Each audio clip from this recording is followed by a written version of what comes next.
All right. You guys can't hear me. Salute, salute, salute, salute, salute to each and every one of you guys, man. Thank you guys for being here on Friday night. You guys could have been anywhere else, but you're here with me tonight, man. Salute to everybody in the building. They say you can't hear me. I'm going to come on. I had to put on the interface. It says I'm late for work. I'm giving you a write-up. Nah, it's I have everything set up. Freaking OBS freaking resize everything as I'm getting on. So if you see something the wrong size, just know that's not me. That is OBS playing games. But let's get to it, man. Heartbreak Nova, salute. Floyd Trey, salute. Andrew K, salute. Sherman M, salute. AB, salute. Tricky Nicky, salute, my guy. Jet for Life, salute, salute, salute, salute. Jonathan Green, salute. They said, yeah, I know. I had to put on the interface. The interface was acting weird. Ron Cohen, salute, salute, salute. Yeah, we're in here tonight, man. Yeah, we're going to talk about a few things tonight. We're going to wrap up the Summer League. Some observations I made during the Summer League. Some things we already know. Some things we probably seen, but probably people haven't voiced yet. Just to give a little wrap up on the Summer League, we're going to talk about the interview with Kemba and Fournier that occurred earlier this week. We're also going to talk about the schedule that just came out. Now, I think I'm going to do another video on the schedule itself, something separate. But just my overall thoughts on the schedule itself, fairly interesting. So we're going to get to some points in that. But let's get to the Summer League, man. As you see, I got the video up here showing the Hawks the last game against the Hawks, excuse me. The Knicks played again. The Summer League, I think the Knicks went, 3-4-2? Was it? We lost to the Pistons as well as we lost to the Pistons and we lost to somebody else. I'm drawing a blank. I think it was the first game we lost. But there's some observations I made. So let me get to this next slide real quick as we break some of this stuff down.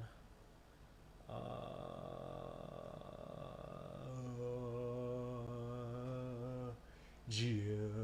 If anybody watched Hot 97 or listen to Hot 97 back in the day, well, let me transition to this next page. So there's some things I saw. Look, everybody saw. We saw Quentin Grimes. Obviously, the last game, and I believe there's a game before that. Everybody was so-called impressed with Quentin Grimes. Obviously, everybody saw my son Miles McSniper Gang Bride. Deuce McBride. You also saw some things from guys like Jericho Sims, showing why I guess the front office, Monster Dushan Salute, bro, saw why the front office definitely liked him, especially in those first two games first two games. I think he was out for the third game, something like that. Suit to Eli M.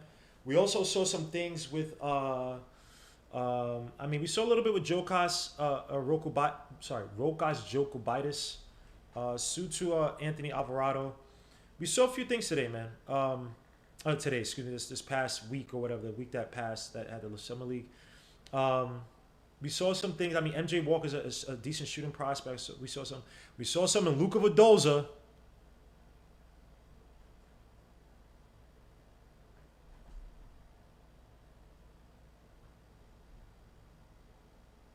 But you know, they said Luka Vadolza had a foot injury. And because of the, he was because of the he was hurt, and he also jet lag and that stuff because of Olympics. I'm just I'm just saying, man. I ain't even trying to be rude or mean. I know people may like Luka Vadolza, you know what I'm saying, but let me say Luka's gone. Ah, come on, Hewlett Samuel salute, man. I ain't saying Luka's gone. I'm just saying, hey. I'm just saying, well, all the stuff that people are talking about, Luka Vadolza, he's going to do this and do that. So let's get to it, man. Let's get to it. So I think from what we already saw, and also IQ and Obi as well, too. Got two guys I saw a little bit. And let's see. So things that I wrote down or marked down, I said that obviously Obi can still violently attack the basket. You saw when Obi had a clear lane to the basket. He was running the floor on the fast breaks. You saw him attack very violently, stuff we saw last year. Again, he still has that. He's healthy. He still has the ability to be a north to south player. Can play vertically when given the space. So we saw that from Obi. Grimes is a rhythm three-point shooter. And I'll say this, and this comes from Coach Colorblocks put it perfectly, because what I was saying in my video that I did on him, I didn't put it as nice and succinctly as Coach Colorblocks did, and that was the fact that he's a rhythm shooter.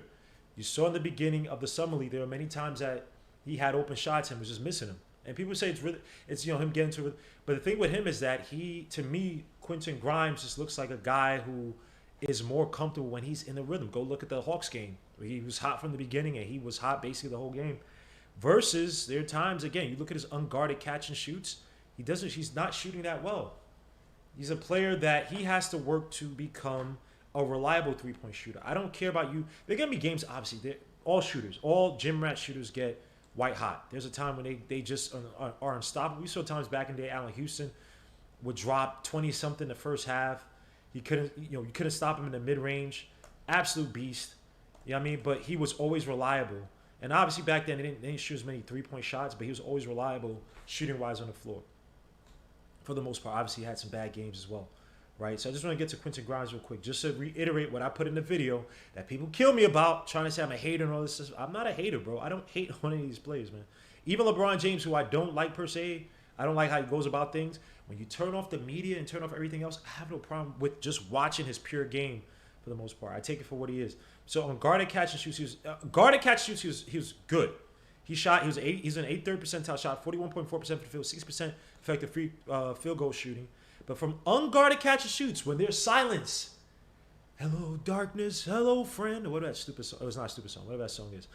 He ranked in the 36th percentile on unguarded catch and shoots. When he's by himself, ranked in the 36th percentile, shooting 32.9% from the field and 49.3% from the effective field goal shooting. That's terrible. And those are 51% of his catch and shoots. So in college, he shows opportunities. In the NBA, he's going to see those opportunities as well, too, when he gets playing time, until he proves differently.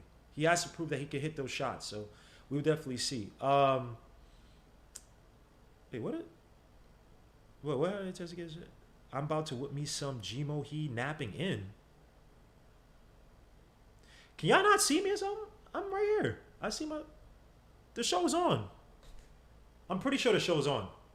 You cannot sit and tell me this.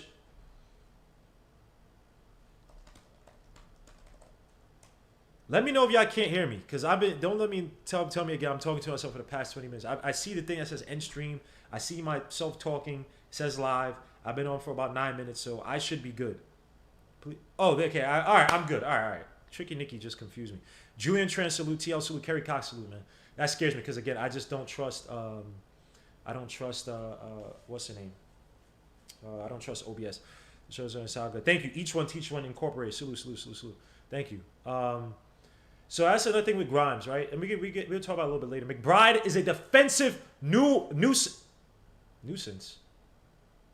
Oh my gosh, I don't have my. Oh, I left my freaking glass at the gym. Nuisance. It says nuisance. I apologize. This is my old man eyes. Yes, nuisance. That boy McBride, man. Oh, I only saw one time where he almost got crossover. That was the last game against the Hawks, and that was against a guy who I actually. That's actually a guy that I actually like. I think it was Purcell. I know it's like he has like a weird conjugated last name or something like that. Purcell, whatever, something like that. And that was the only time I think it was him who caught him, and he didn't make the shot, so it doesn't really count. But anyway, McBride, I don't care what no one says. I need to see McBride. I need to see rotational minutes. I don't care. I need to see rotational minutes. I don't give a damn, man. Please. Oh yeah, and by the way, I met a supporter of my channel of MBK at the gym. Forgot your last name. I apologize, but Omar. He's a guy who called himself Who's Mark fan. I met him at the gym, so salute to him. He's a podiatrist. He's a doctor. Was also he's exposed to the candy, the stuff out there, the C word. So obviously wish him all the best. Hopefully he's well. Hopefully he's able to watch it tonight. He says he watches our shows all the time. So salute to you, Omar. Thank you for supporting us. Greatly appreciate it. So if you see him in the chat, please give him a shout out. If I see him in the chat, obviously I give a shout out. More than welcome on the show. Chat, do whatever you want. Talk your ish, man. You're always welcome on the show, man. But thanks for the support. So I'm at the gym on, what was it, yesterday? Wednesday? No. Wednesday. No, Thursday. I'm stupid. Thursday. So yeah, salute to my guy Omar. But yeah, let's get back to this. So again, McBride is a defensive nuisance. This guy's an absolute beast. You saw him picking up guys from the half court line. His lateral movement, absolute dog. You saw what he did to Sharif Cooper in that last game. Now, granted, it's the last game that's up. Everybody's praising Sharif Cooper. Oh, he should have been the second round pick. He should have been blase, and he ate his food. They had to screen McBride so many times. And actually, the defense actually did a good job of picking him up. Amir Sims, and Jericho Sims also did a good job of picking him up. But your boy McBride, the way he moves, the way he's tenacious on defense, even against Cade Cunningham. Now, he drew a foul against Cade because Cade was pushing off. Cade was using his arms a lot to try to get some distance away from McBride. And McBride reached in on one play and kind of, put his hand over. But goodness gracious, McBride, I thought was excellent. I know he had that one game where he was like 3 for 12 or whatever, 3 for whatever from the outside. I'm sorry, my freaking computer's about to die, my laptop. But I thought McBride was excellent. He needs to get minutes. Mendoza, thank you, God bless you. Hey, great. I need to see McBride, please. I watched Mendoza in the Olympics. Not impressed. 3 for 8, 3 for 9. And people put it on Twitter, oh my gosh, look at the 3-point shot he shot from half-court line. Is he Steph Curry? No, I'm not trying to issue Mendoza. Mendoza second game against the Raptors got his food eaten. Or was it the first game? Excuse me. Got his food eaten by Barnes. Now, granted, Barnes is a forward. He's tall. He's athletic. He can move.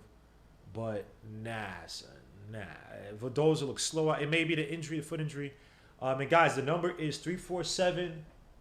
347-396-3796 if you want to call in. Again, 347-396-3796. I'll put that here if you guys want to.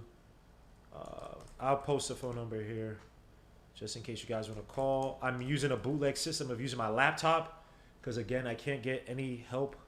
I just came back, so I've been extremely busy with work.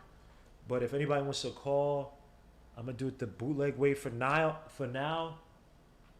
Let me know if you guys, if it's not working. But yeah, I know people say he's not going to be out Mendoza. Mendoza has unguaranteed money right now. So for him to not, if you talk about winning, this is where Tibbs got to look at what's going to help me win. I'm just saying, man. I got to see McBride play, man. I'm Luka. God bless you, bro. I got to see him. And McBride might get some minutes just because, God forbid, knock on wood. But again, we have some older guards. We got guys who've been injured. He may get some impression minutes, some audition minutes, right? And they might fit him. They might fit him somewhere in that rotation. I don't know where it is. We have a glut at guards though. But I got to see McBride this season, especially with some of the teams we've been playing, the schedule that we have. Nah, bro, I got to see McBride. So yes, let's move on. Jericho Sims is an athlete.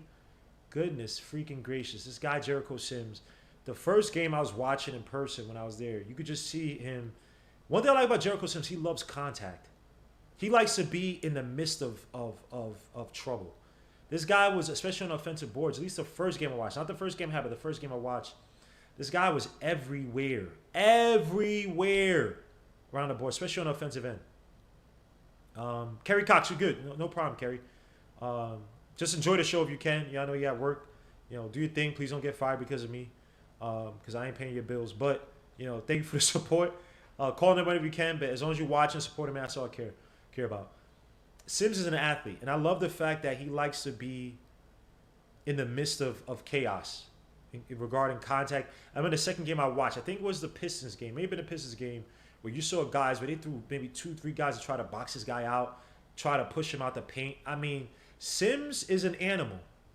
And we're going to get something else interesting about Sims that, I think that we all saw. So it's not as if I'm showing anything. And obviously another thing that we already knew, Rokas Jokic is a project. The first game I saw, he had trouble dribbling in traffic. He didn't want nothing with that. Suit to my guy Ethan, who's pointing this out time and time again. He is a guy who needs the screens. He cannot create space like that by himself. And granted, he's 18 years old. He's going to be in Barcelona. He's going to have time to develop. But right now, and I know everybody saw the good game he had. We had what, was it 9 points, whatever. Game he had 6 points. He had about like 2 threes from the corner. Granted, that was cool. He had that one game. I think he had like 9. I can't remember how much he had, and I think it was against the Pistons. He was, showing his little dribble by himself, but he wasn't really in traffic. Was able to hit the mid range a few times. Sometimes he hit the crossover, catch him, and he just take it back, reset. Because it's almost like, oh crap, did I catch him? Then he's like, he's doing too much. So those are things that when he's in Barcelona, he's gonna be able to understand his abilities and understand. Look, when I catch somebody, it's not all about razz and dazz and trying to reset embarrassment. It's about, hey, once I catch that little space, that misstep, I'm gone. So those things he's gonna learn in Barcelona. And he's 18, so he has plenty of time to develop. I'm not even worried about him. And the helper defense is the philosophy of this organization. Let me tell you something, man. Suit to my guy Hadouken. Hadouken, let me know if you don't have the link. You should have the link to the what's it? Go check the let me check the Discord, because I put the link in the Discord in the general chat. So again, if you want to be on a video chat, go join my Discord. It is free. You don't have to pay anything. Join the Discord. You can join, and the link is right there if you want to join the video chat. But yeah, the help defense is, you saw it in the second game for the Knicks. It is permeating through this whole team. I don't know if you guys saw, but Tom Thibodeau, and this is one of the things that we learned. Tom Thibodeau is involved. Oh, he said King. Oh, that's cool. I thought you were able to get on now. Tom Thibodeau is involved in every aspect of this team regarding the play, right? And regarding whether it's the G League, Summer League, the actual roster, bench, starting. He's involved. The way that this guy was at the games, you would think that like Yashimoto was almost like, I don't want to say a figurehead or a proxy, but Thibodeau was coaching with his body language. You saw him speak a few times across the court, motion to Yashimoto. And the way that they played the help defense. Now there were games, obviously, when you go back to the Pistons game when they showed out on protecting any drives to the paint. We got killed up from the outside. Yeah, guys like Jamarco Pickett, a guy I'm going to talk about a little bit later, just for a little bit. Jamarco Pickett killed us. Cade Cunningham, who had nothing on the inside, he was like 1 for 14 or something like that. Outside of all three, something like that. But he was like, 1 for 13 outside of all the threes. But he was like 7 for 14 or 7 for 13 from threes. I'm getting the numbers wrong, but he killed us from outside. And it's like we sold out on protecting the paint, but making sure they couldn't eat inside. And so Luka Garza struggled against us until the end. He was hitting some shots, but and then Sadiq Bey was hitting from outside as well too. So, that help defense is not, that's Tom Thibodeau's coaching. The fact that you get that guys who may not even be in his roster, we're all selling out on that philosophy, defensive philosophy. It speaks to the coaching. You talk about Yashimoto only has a few days to work these guys. And these guys come in running basic vanilla offenses. So I give it to him. Tom Thibodeau, when you talk about a teacher, sheesh, that guy does not play. So some of the things we learned, man. Quickly has improved his court vision over the summer. Now I know assists are not the only indicator of facilitation. And I saw people online, so to my guy Chuck, his old love Chuck. But people like Chuck with killing IQ tell me, you criticize it. Okay. I agree that IQ isn't a so-called, he's not the prototypical point guard that you want the one position, right? I think that court awareness is something that, like, if you don't get it by, say, middle school, maybe in high school, it's very hard to develop in as you progress, right? But for a guy like Quickly, who was already a point guard in his younger years, and that doesn't necessarily mean he's going to be one now, but you have to give him credit for his facilitation in the summer league. I think that the pick and roll that he had with Obi was fantastic. I thought that off of the screens, he was looking for players to pass it to facilitate. Once he saw those guys open, I'm going to show a play right now with Grimes. Actually, I'm going to show it right now. I'm going to show it right here. Because people were killing Son Duke. And I'm going to show it right here. So here, all right, let me start over. So you see Grimes hit 3. And this is something probably going to be running. Because I've seen it before run for Bullocks. You see Quickly get the screen, get the double screen from, get another screen from Sims. Quickly, Grimes shoots a 3 from the outside. But here in this play, you can see, and let me see if I can control this, which I should be able to when I find the right button. Shiza, where is it? Right damn button. All right. So here, See Quickly come around off the screen. Now people will kill. Oh, Quickly, you have to set plays for him to get open. Look, 90% of the NBA is pick and roll. And here's another thing I got to give it to Obi too. Obi doing the dirty work. Look at what Obi's doing. Everybody pay attention to Obi. This is what you talk about with dirty work. Look what Obi's doing. Look what Obi does. Now it's very underrated. It's not direct. It's not.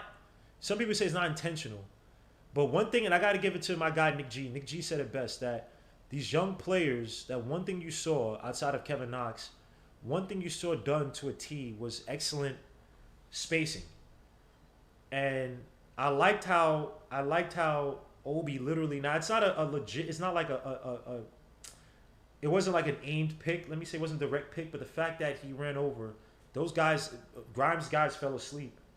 And Obi set kind of like a quasi pick, drawing in his man, and then bringing his man as well over to Grimes' assignment, who was already sneaking way too much into the paint. Grimes comes around, flashes at the wing, shoots 3. Another thing, Quickly many times last year was not looking for anybody else. You gotta you gotta give credit to where credit's due. Quickly did a good job of facilitating off of the screen.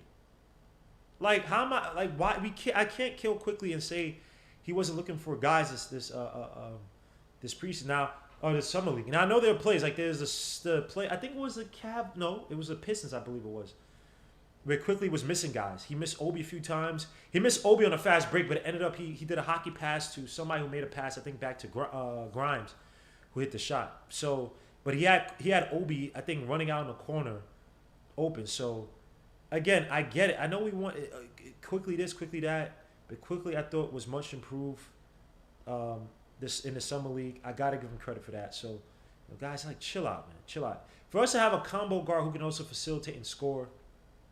Now people are like, oh, he's taking these bad shots. Let me say something about Quickly. Quickly was also playing within the flow of the offense. People killed Quickly for that Pistons game. Let me tell you something. They had no offense going besides Obi that game, bro. They had none. When Quickly was trying to take shots, I wasn't he was just taking a whole bunch of willy-nilly shots all over the place. They had no offensive nothing that game, bro. Nothing. So you guys gotta we gotta stop being a little bit too biased. Like we too biased on some of these players that we don't like or like chill out, man. Quickly I thought showed some growth this offseason. And growth this summer league. The other thing he's supposed to work on was a mid-range game, but you didn't really see that come to fruition. I wish he would taking more mid-range games like that. One game he had 31 points. He took one floater where he was running baseline. Baseline's on his left, and he throws a floater to his right, and it was a really awkward shot. But I would have loved for Quickly to take a mid-range shot, maybe reset, bring the crossover from his left, and take the mid-range shot. He didn't, and that was a game where they were blown out. I forgot who it was. I don't think it was the Cavs. I can't remember who it was. Maybe the Cavs. I wish he would have taken a floater in that game, or I'm not a floater. Excuse me, more mid-range shots in that game. But it is what it is. I think that Quickly has definitely showed some growth.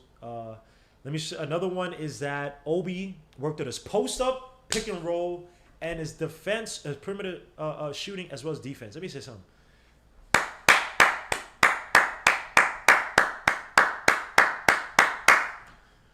I'm going to give Obi his flowers, man. This is a guy that I criticized last year because I didn't want him. I still don't think he was the right pick.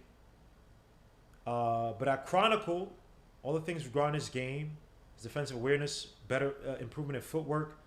Those are all the things, I cover those things. So I try to be fair. Obi Toppin has showed some improvement, man. Not just in his confidence. Let me say a few salutes, man. Rafael Diaz, salute, bro. Sergeant Nick, salute, my guy. Salute. Sergeant Nick, send you an email, man, so I can send you the link to the video chat. Justin L, salute, my guy. They said a Discord link is not working again. What the? Does this Discord link change every freaking day? Sheesh. This is like the third time. This is the new Discord link. Hold on. Let me put the Discord link. This is crazy, man. Oh, if it says you gotta join or whatever, try to just, if it says, oh, it's not working, just click on whatever's a lot saying like enter whatever, blah, blah. Just try that. Let me see. Sheesh, man. Damn. Now that's pinned up. Sheesh. I don't know what's happening. This Discord thing, I don't know why it's not working. So with Obi, I got to give him his flowers, man. He definitely worked on his post-up. He had 3 post-ups, I believe, in that Cavaliers game. One thing I like was that he was uber aggressive to T Jack. He was very aggressive in posting up smaller players whenever he switched onto them. There's some plays like when McBride had that nice pass to Obi. Obi was cutting inside. Pass it to Obi. Obi, quick 1-2 spin on his left, layup, kiss off the high of the backboard. That is his go-to move. And I think about it, we talk about a guy who got beat by Thomas Satoransky in the post. He's worked on his game. Knox. Got to give it to Obi for as much as Nick for life salute, bro. Yeah, and please get the likes up, man. We got 85 people watching. I don't know how many likes we got. I got to go to the actual channel. But for Obi Toppin, I was very impressed. His post-up work, he has a little go-to move now with the post-up. He has a go-to move. We got 42 people 42 likes, 85 people watching, man. Have you guys hit the likes. Please hit the likes. That's all I ask for. No money, whatever. Just hit the likes. Obi Toppin has a post-up move. I'm proud of him. Also, I felt Obi Toppin in the summer league showed. Sorry, oh, that's my computer just went crazy. Obi Toppin also showed that he's a viable option to pick and roll. Many times last year in the pick and roll, his timing was off. There was a play that I showed games ago. It was a pick and roll with him and IQ passed the ball. Obi Toppin caught the ball at the foul line. He didn't roll to the basket in a timely manner. Was stuck at the foul line. I forgot if he traveled or something. It was a broken play. This summer, granted, summer league, some of these guys he's played against will not be there. They will not be on the NBA team. But I got to give it to Obi Toppin that they said, check my mic. It might be your volume, dude. Everybody said mic problem. Oh, he said, oh, okay. He said, but I love what I saw from Obi Toppin in the pick and roll. I thought him and IQ had really good chemistry. He was catching in traffic. The timing too. There was sometimes he showed delayed pick and rolls. No, all right. IQ didn't get enough leverage or get another step deep into the paint or deep enough to the paint. Let me give him a few more seconds. If I roll to the basket now, it'd be too late. It'd be too early.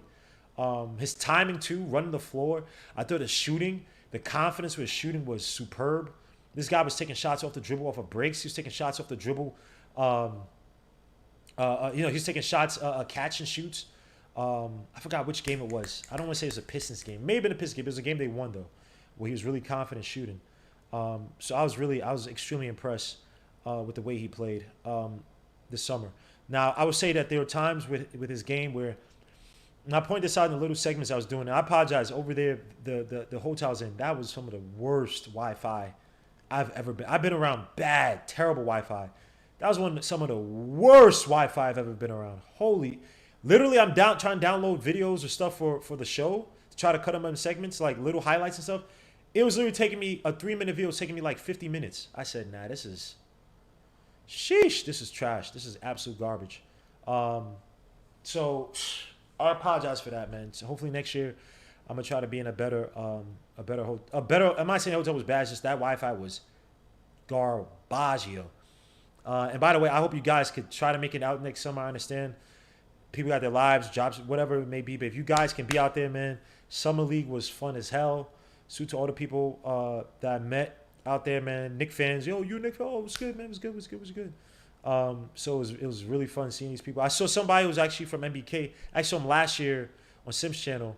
We actually saw him at one of the games. Saw him in the game that Kobe passed away. He was there with like his young not siblings, young maybe his nieces and nephews, maybe his grandson. I don't know who they were. His relatives. But I saw him out there. It was really fun, man. So if you guys can make it out there, man, please go out there. But I'll say one thing about Obi though. Obi, when he gets around, there's the thing, right? Sometimes he'll beat his first assignment, right? Maybe because he can't start and stop. He doesn't have that lateral shiftiness, man. Like he can't like move lateral. He can't start and stop like you like him to. Even go north to south sometimes. And granted, he did take a few mid-range shots. So I'll give another thing. He took 2 mid-range shots I saw. One that he made and one he missed. I think the one he made was in the Pistons game. I might be wrong. One thing I liked about him was that I love the fact that... Oh, sorry. One thing I'm critiquing, about Obi was that once he beat his first man, it's like he just thought about, I'm just going to try to attack the basket, even though the help defense already met me there. You know what I mean? I would like to see him take a little bit more floaters, more mid-range shots, reset the play. You know what I mean? Drive, dribble, to do the in-and-out dribble to make sure, okay, let me reset. I don't have that angle. You saw when he got blocked by Sadiq Bey taken to his left. Sadiq Bey was there the whole time. Was on his hip the whole time. And he tried to force his shot on Sadiq Bey. Sadiq Bey blocked the crap out of him. You see Obi Toppin flying out of bounds. There's another play, I think it was an offensive foul. He kind of like hit his arm out, something like that. There's a few of them. He's trying to hit his arm out and throw it up. Because it's like he's almost surprised, like, oh, crap. Oh, I met somebody at the rim. And you can't play like that, bro.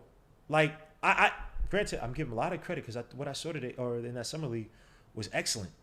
So, let me put this link up for Gmail. I'll just give you the link here. I forgot you on Twitter. This guy doesn't. Hold on. I'll just put in your direct message. Check your direct message if you want to. What the hell is this? Check your direct messages. Gman for life if you want to join. Started random message. All right, cool. So that's the thing with Obi, right? Offensive awareness when he's driving, understanding that he may not have angles. He has to play angles, excuse me. Now, when he doesn't have angles, you can't attack because he's not, as Obi Toppin can fly, he can get above the rim when he's free. He's not a guy who, with contact, he elevates, right? He's not that type of player. He has to be there before the contact is there versus he's strong enough to kind of body his way in and yam it, like Amari, which he's not. So that's one thing with Obi Toppin. But everything else with Obi Toppin, man, I was really impressed. Obi Toppin, I want to steal this because my dude Hinton sent this on the text. Made a good point that Obi Toppin, this is a so-called, I think he called him what, a breakthrough player or critical. So he put in so many words. He's one of our critical players this season.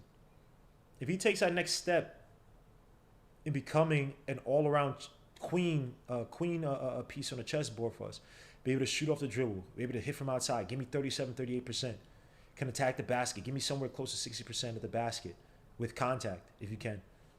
A guy who now, if he could hopefully hit that little mid-range shot, once he beats his man off the free throw beats his man at the top of the key, could get to the free throw line, shoot that little shot. Because now if you could shoot the outside shot, when they run those horn plays, when Derrick Rose goes off the first man, off the screen off the first man, and that guy's rolling to the basket, and Obi Toppin's popping out for the outside shot, now he's a threat. Now he's a triple threat.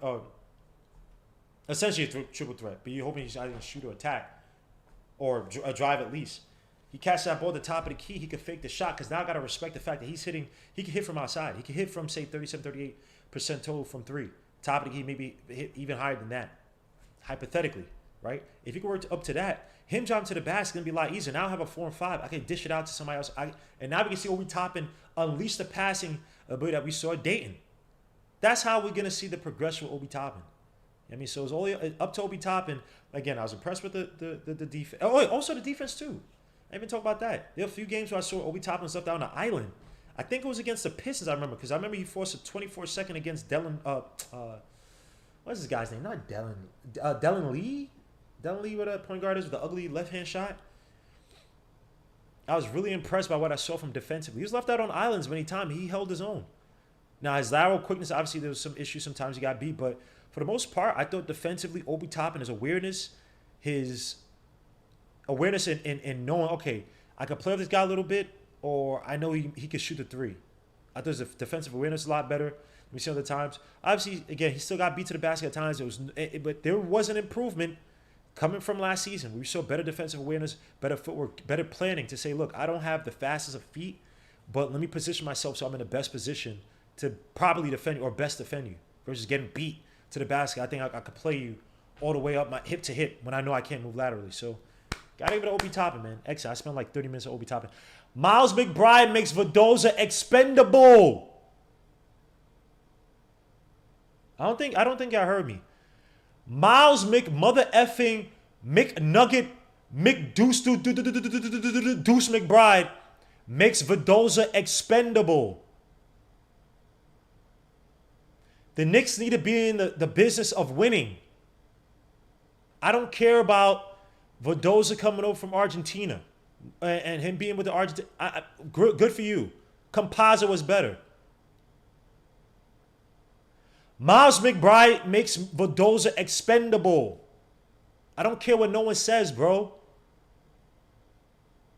I'm getting my Miles McBride's jersey tonight, bro. Stop playing around, man. Stop. Stop playing around with my son, bro.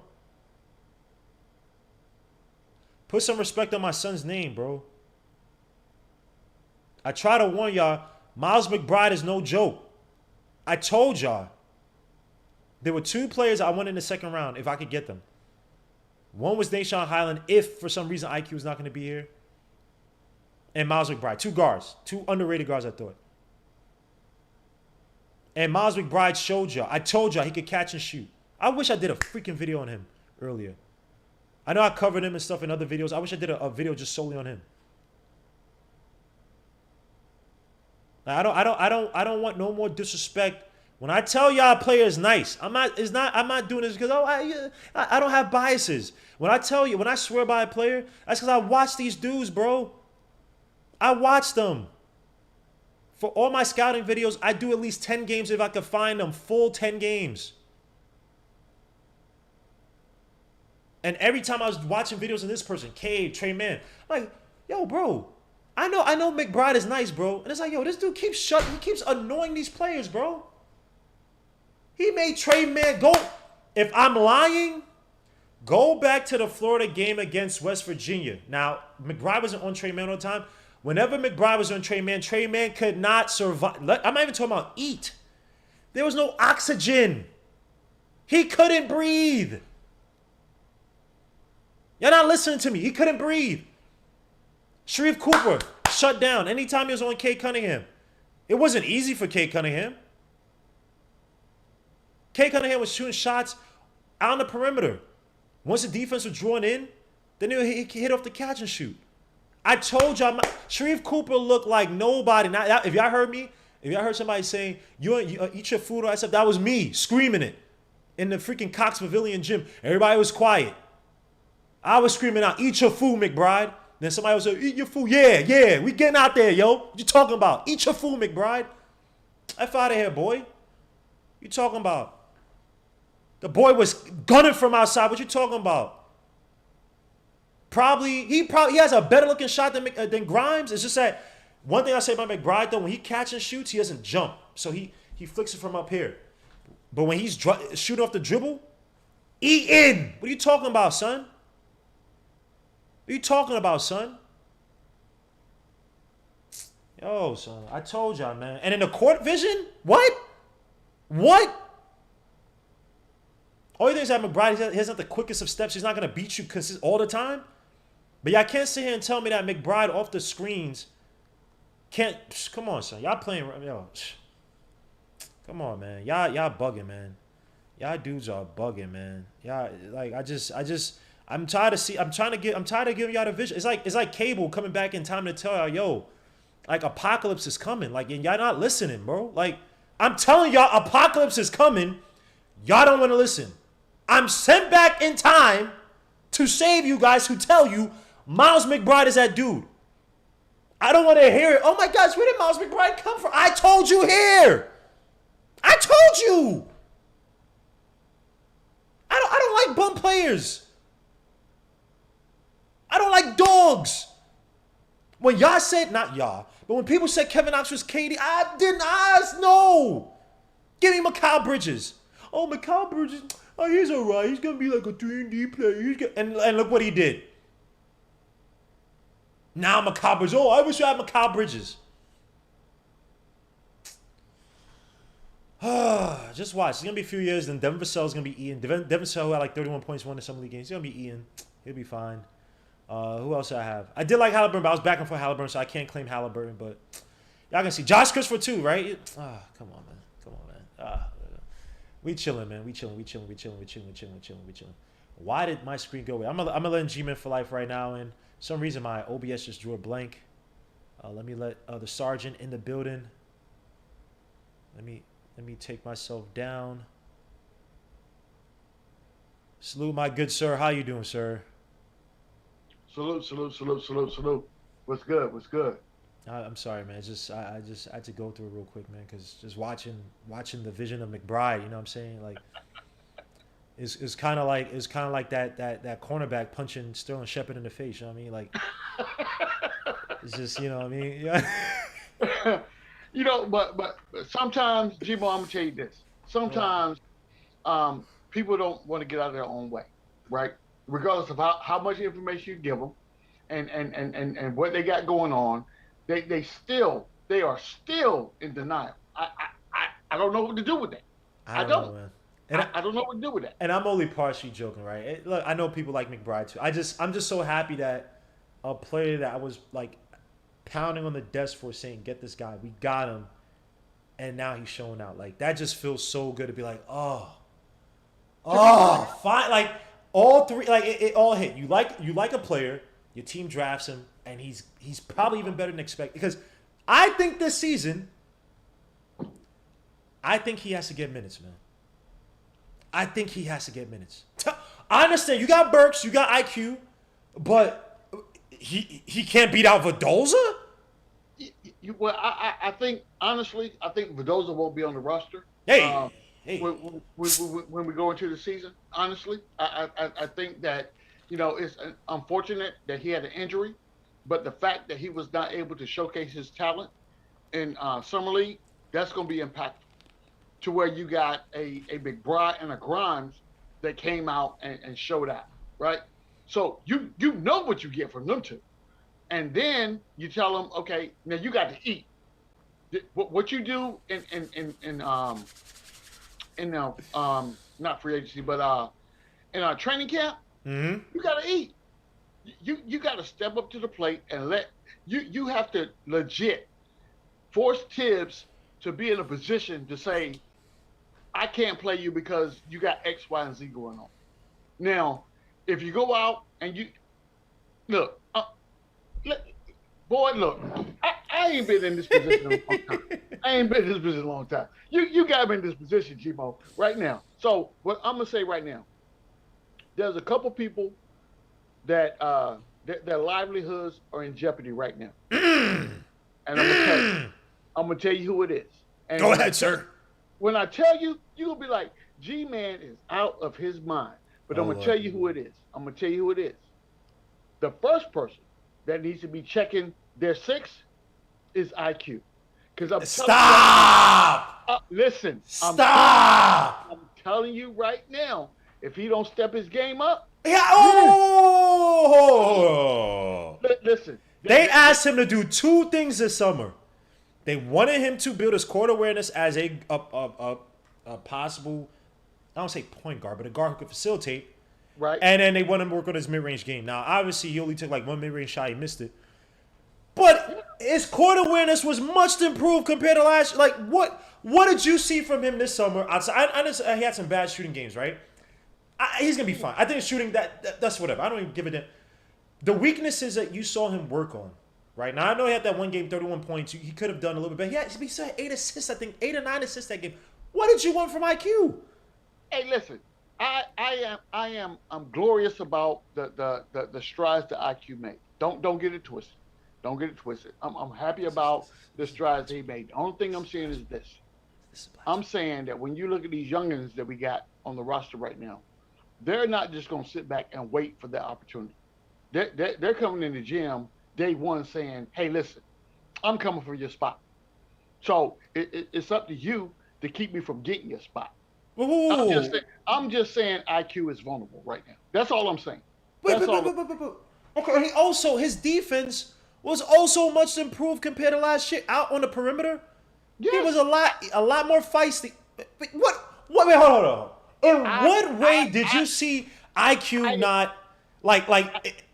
Okay, go ahead. I don't want to cut you off. Go ahead. But what I'm saying, I'm not disagreeing with anything that you're saying. The only thing I'm saying is we see the upside to both the youngins that we have on the roster right now, and these guys are not going quietly into the night. When I'm telling you, day one training camp, they coming for somebody's position, and it's up to those 2-year players or these vets to keep the youngins up out of their position. That's all I'm saying. All right. But who's the second guy? The second person. Oh, and this is gonna set people on fire right now. I'm telling you, when I say it, they're gonna lose their mind. He's gonna say RJ. Yes. How did I know? Yes. How did I know? I'm telling you. How did I know? Listen. How did I know? Listen. Let's be honest, right? let's be honest Lord for 2 seconds. Jesus. Go ahead, sir. I'm not telling you that a Grimes is a replacement for R.J. Barrett. The only thing I'm saying is this: that production from a defensive standpoint, and what he should. And Who? again, Who? summer league. We talking about What? What? small sample size. What? Very small sample size. Oh, Grimes. Wait, hold on. The Grimes who was in the air every time someone crossed it. This dude was flying out in the air. Couldn't keep his feet on the floor. That Grimes? That Grimes. G-Mo, let me tell you this, right? These guys, you know what? This is look. This is these people are KGB. They come into this sphere, this hemisphere, and they want to destroy RJ. They want to nitpick it. RJ, they said RJ's not a good shooter. I said, okay. RJ comes back. He shoots 40% from the three-point line last season. 76% from the foul line. 44%, I think, from the field. Shot only 55% of the rim, has to get better. Shot above average from the corner threes. They don't want to give RJ. No, every year I gotta hear. I've heard RJ's not Kobe. I don't know why you make that comparison. I heard RJ's not a foundational player. I heard you would kill to have, if you sat here and you drafted DeAndre Hunter, even DeAndre Hunter, you would sit here and say, damn, should we have drafted RJ Barrett? If we could, if say we miss. In what world, in what way do you see Grimes being better than RJ Barrett? Give me the scenario. Don't try to drink from your UNC cup now. Don't do it. Don't water break. Answer the question, Lieutenant. Sergeant. So I never said RJ was better than Grimes. Grimes was better than RJ. That is not my stance. My take. My take is this. My take is that there is a circumstance in which if RJ does not continuously to improve, then his spot is in jeopardy. That's my take. Okay. So give me the scenario in which RJ Barrett does not improve to the point. I can't tell you if he improves or not. What I'm telling you right now is the performance from last year, he has to step it up. And with Evan Fournier on the team right now, what position is RJ Barrett playing in your mind? He has to play the three. He has to play the wing now. Okay. So he's gonna have first of all, this league is full of guards and wings. Like it's still dominated by guards and wings. Obviously, players of all positions. RJ Barrett's gonna he has to defend probably some of the best players in the NBA. Wings, Jaylen Brown, Kawhi. Yeah. Wings. Yes. Then he has to find his way. I actually think that on this team with Kemba Walker, who with that knee, he's not playing all these games. He's not playing back-to-backs. Tibbs, and he's probably going to play a little more off the ball. He's going to play in the pick and roll. He's still great. He's still really good at pick and roll, and he's actually better as an unguarded catch and shoot play. He can still hit the three when he's wide open. I think RJ Barrett's going to have the ball in his hands a lot more. There's a reason why Nick Nurse had him play a lot more heavy on the ball during Team Canada, because I think it's him and Johnny Bryant have a good relationship.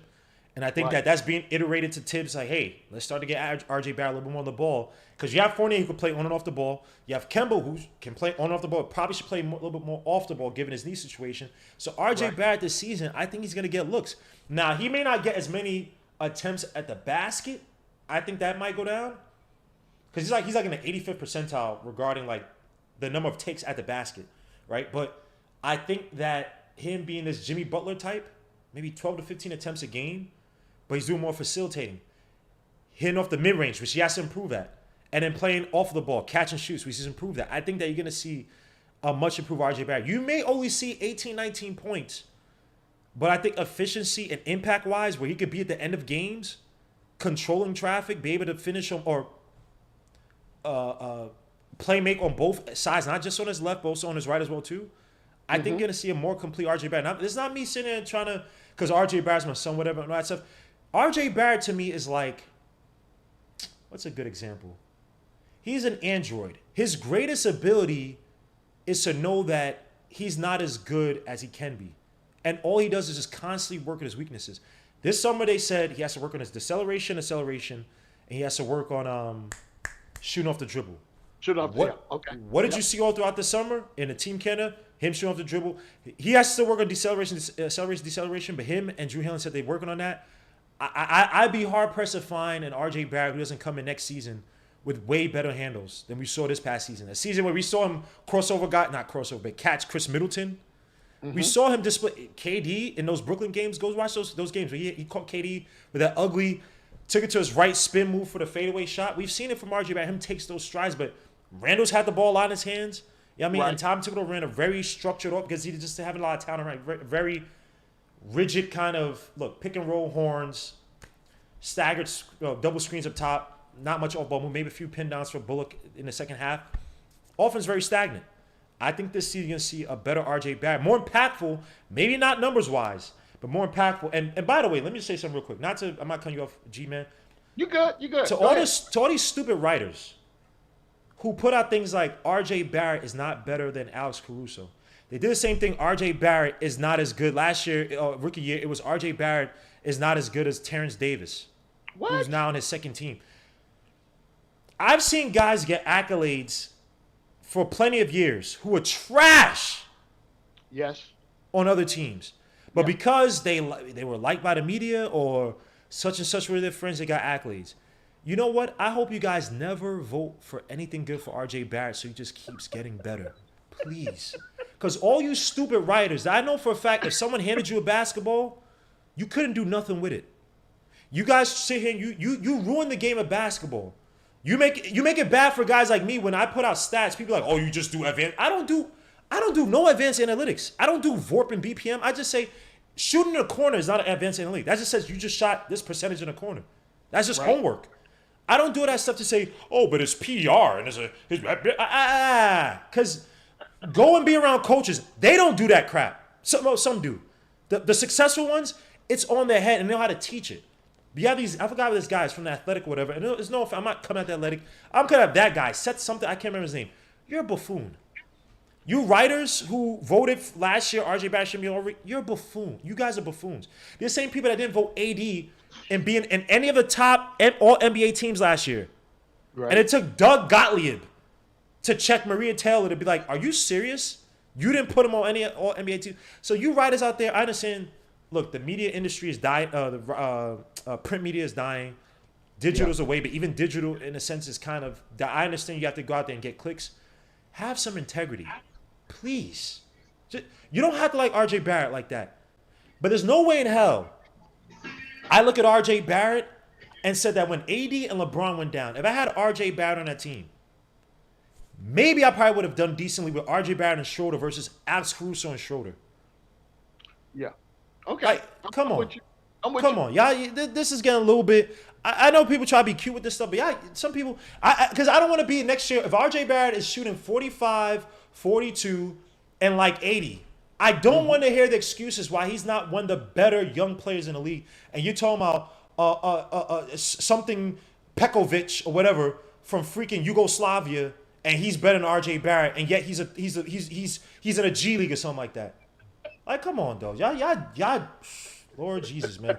Y'all nerd. Hey, I'm a nerd myself, so I ain't trying to be disrespectful. So let me give Gmo a chance to bring his blood pressure down just a little bit. Right? Just a little bit. So I said that I need for RJ to be able to step up, right? And not you. It is not you at all, G-Man. I swear my. All right, go ahead. I get you, bro. I get you. What I'm saying about RJ Barrett is, and we've all said this, that we want to see him be able to make progressions from year to year. And I'm more than looking forward to the potential for him to make these progressions. The only thing I'm saying is this. If you are drafted to an NBA team at whatever position you're drafted at, then when you come into the gym, your job is to make sure that you're able to get on the roster. Point blank, period. I don't care what position we're talking about or who's in that position. Your job is to make sure that you get a roster spot, first and foremost. Let's be clear about that, right?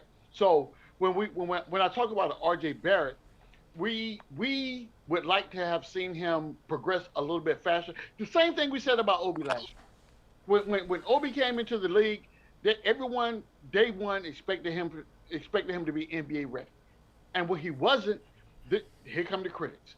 Oh, we wasted a draft pick on this dude and whatnot. But if you had done your homework on Obi, you would know it takes Obi at least a year to get up to speed on what he's going to be doing, right? All I say is I'm happy with the roster that the Knicks currently have right now.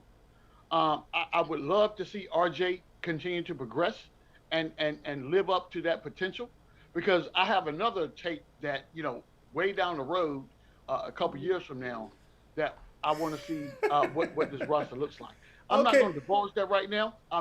G-Bo, I'm not going to divulge that I, right I now. I'm actually I think actually I'm in the same road as G-Man. I think I know where the Ross is going, but we'll talk about that another I time. would, I Yeah, would, yeah. yeah. Let's actually, I would actually like because Hinton comes in here and talks about being more athletic when a run. I would love to get each of you guys' opinions of what's your ideal, not necessarily roster in terms of players, but how you like to see this roster shape out in the next 2 to 3 years. But we get to that in a little bit. Let me say hello to a few people in the building. We got Joe Madden in the building. We got who's Mark looking like one of the members of the Dungeon family over here. Yo.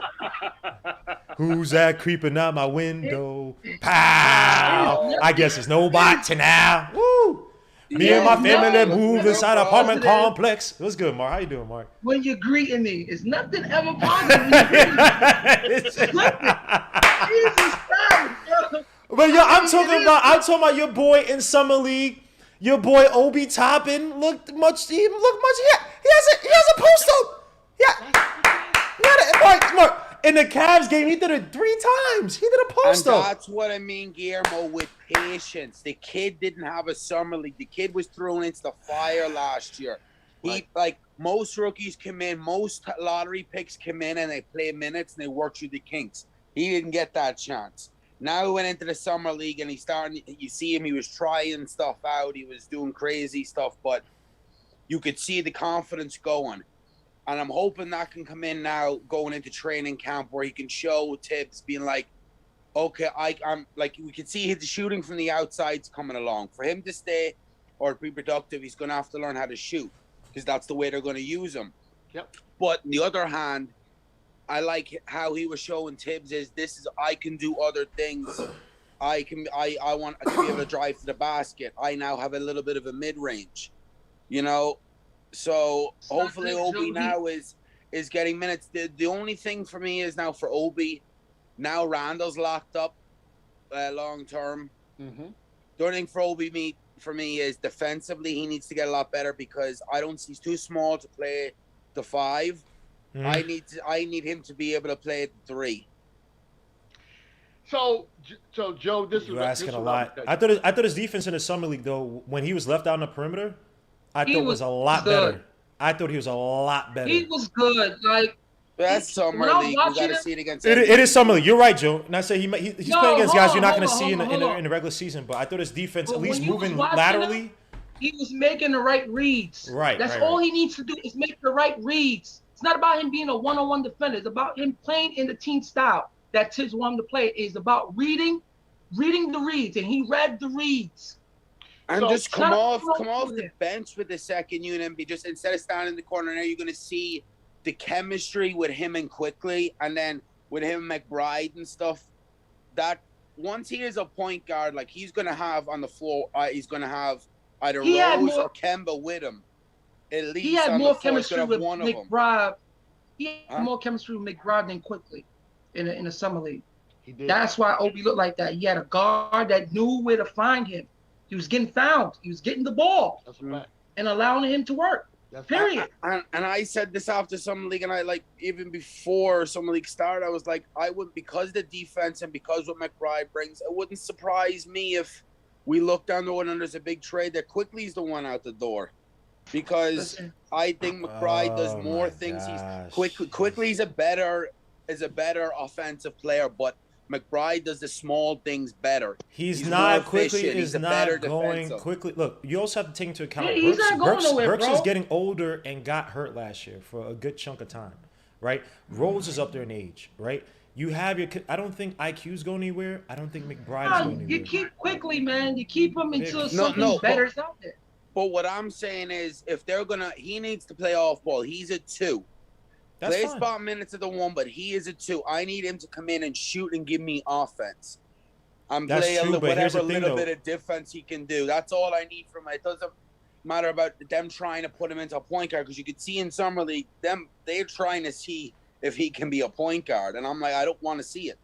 I think, but it's not just that though. If you have one up and that quickly play off ball, if you have a combo guard who can still facilitate and do everything that you still want to one, you have an all-around better player. So it's not about just sticking him as the one.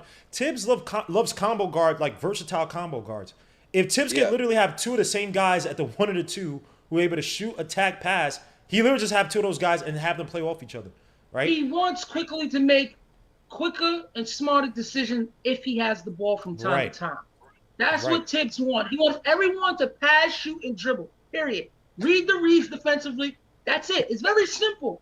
It's very simple to what Tibbs wants these people to do. Oh, let me ask you guys this. Let me ask you. Oh, go ahead, Joe. Yeah, no, I was just going to say, to me, and I'm not jumping on Quickly. I'm like, but Quickly to me is a baller. Quickly's going to come in and put up buckets. But him at point, we talked about Quentin Grimes struggling the first two games, and Quickly was at point. The minute McBride stepped in and then Quickly the day off for the game off, Grimes shined because the ball was moving. The problem with Quickly is the ball don't move. That's not true. Grimes is a rhythm shooter. He is not a. He's not but the ball yet. Needs to move. That's not true because there were Grimes had times where literally he came off the screen, would shoot the shot wide open and miss it. He did the same thing in the second game or in the last game, and then I think the second last game he did fine. Did the same thing and he was hitting shots. He is a rhythm shooter. And Quickly was looking for plays. Now, granted, yes, the second game, whatever, you could argue he held the ball too long. There was a play he had to Obi. There was actually a play he had to Obi, but he made a hockey pass on the break that ended up going to Grimes that ended up being a three. But he had Obi wide open in the corner and didn't make the pass. And Obi could have probably taken the ball and just drove to the basket, finished. He didn't see him. But he still had 8 assists in that game. He had 9 assists in the next game. He had 8. So, Quickly, I'm not saying that. The assists don't matter. They're like cheap assists. It's like a lot of them, though, Guillermo, a lot of them is Quickly he's trying to get his basket and the assist comes off if the play is not there and the shot clock's running down. Hold on. So what's the difference between Quickly driving, drawing the defenses in, and kicking out to Obi, where Obi hit a few threes off of that, versus Derrick Rose doing the same thing? And let me tell you something else too. Let me tell you one thing else. Go ahead. What he needs to do, right? Because he has a habit of it. He has a habit. I understand what things he's trying to say. You know what it is? Sometimes he holds the ball a little too long when he's dribbling. That's the thing that you go ahead, Mark. Gamo, you mute yourself. Y'all can't hear me? Yo. Now yeah. He just needs to, like, if he don't got it, like if he can't beat his defender, pass the ball. He just have a little bad habit with that. But like I said, with Quickly, he's good for what he is. He's got to learn to make quick decisions with the ball. That's all that I want from him. If he don't got it, just give up the ball. That's all. Well, Mark, I'll say this. Let me say this real quick. We will see during the season, because I saw during the game or during the Cavs game. He did good after that bad game he had. There was a play. He was screaming at Reed Travis to come and set, because Reed Travis fell asleep. Oh, God. And if y'all can see it, I'm not sure if you can see on TV. He was like, yo, get over here. And then Reed Travis looked at him and then stopped. And he's like, bro, get the F over it. Like, yo, set me the pick so I can be in motion. He was playing with Reed Travis, Wayne Selden. I'm not trying to make excuses, but you cannot make with certain guys who are not NBA material. Reed Travis is not NBA material. Like, bro, and even on that same play, he finally got the screen for Reed Travis. You know where the ball went? And went to Obi in the corner, and Obi missed a 3. Now, you can look at that play and say IQ was holding the ball too long, but he's playing with Reed Travis. He didn't know what the F he was doing, and he still made the pass to Obi. I can't look. IQ, what we want from IQ, we want IQ to be Chris Paul. Some people that he has to have this. No. I want what him. The hell? But okay, no. But you want him to attack off of what? You want him to facilitate off of what? His attacks, right? If he's drawing the defenses in and they're feeding into that, and he's making the pass. Who cares? Listen, no. After that bad game he had, his summer league was great. He did more good than bad. Yeah. The thing is what people problem is that he kind of over dribbled a little too much to make the offense stagnant. Because the offense had Wayne Selden and Reed Trapp. You had two guys on the floor who were. I understand that, but again, No whoever offense, you're Free playing Travis. with, right? Sheesh. You have a responsibility to get to allow these other players to come, even if they're not those type of players. You have to give up the ball for them to touch the ball, for them to feel the ball, to feel confident with the ball, so they can make decisions. Okay. Let's go to that last game. Let's go to that last game against the Hawks. Literally, He was better. the ball. He was better. Yeah, but okay, better it was getting to guys like, not great. They beat the Hawks by like 20 something, whatever. Jalen Johnson played, Sharif Cooper didn't play the second half. It was getting to guys like freaking. He didn't Amir play, right? Sims had a shot clock violation because they were like, "Yo, shoot the effing ball." These guys are over. They didn't know what to do with it. Again, with quickly having the ball in his hands, I'd rather that they get it at the right time, bang bang, versus let me give you the ball and now let me sit back and see what you could do with the ball. No, we don't have. I don't have time for that. We're running vanilla offenses. Go ahead. So basically, what you want him to do when he comes in for his 15 to 20 minutes, I just want him to make the right decision. That's it. Reduce his role to where it's not a toll on him. So where he plays out a character. So you're gonna make the game as simple as possible for quickly, so he can be more in the Yes. So this is what I'm saying. This is what I'm saying with quickly. Let's wait to the regular season where there's actual talent around him. I don't have no problem with Quickly. I can't watch games anymore with Reed Travis literally quickly screaming at him and he doesn't know what to do. I'm so confident with this team because what I seen in Obi, which I knew he could do once given the ball, and a sense of him feeling that he's not getting pulled out every 10 minutes. Mm-hmm. That's where you're gonna get the type of productivity. And with Grimes, I like his game a little bit because he has a little shake in his game. Yeah, all he has to work on is his handle. Hold on, hell no! No. Hell no! He has to work on his handle. No, Grimes don't got no jiggle wiggle. He did the same. That's not true. He did the same. Try to in and out dribble, and it was going nowhere. But that's not true, Gmo. That's not 80. Not okay, true. 80. And I'm gonna show a play right now. It's not It's not elite, but he know how to create a little room for himself to get his jump off shot of the what? Off of the Mark. Can he do it by himself? If I left him out on an island, can he get past his man? No. You see, it depends on who's okay. It depends on who. He's not a guy that's gonna get to the rim. That's not his game. That's never been his game. He's more of a shooter, bro. But him creating the little space that he needs to get off his shot. Yes, when he's playing against, it's not going to be consistent. I'll give an example. When he played against Cleveland, right? There's a guy, I don't know if he's gonna make the team, named Hader, a white dude named Hader, and I gave him credit for this, right? He drove on his left, he pushed off Hader, stepped back for the mid-range shot, made it. Those situations, I give that to him all the time. When he's playing against guys his size, 6'7", 6'6", whatever, he can't do that.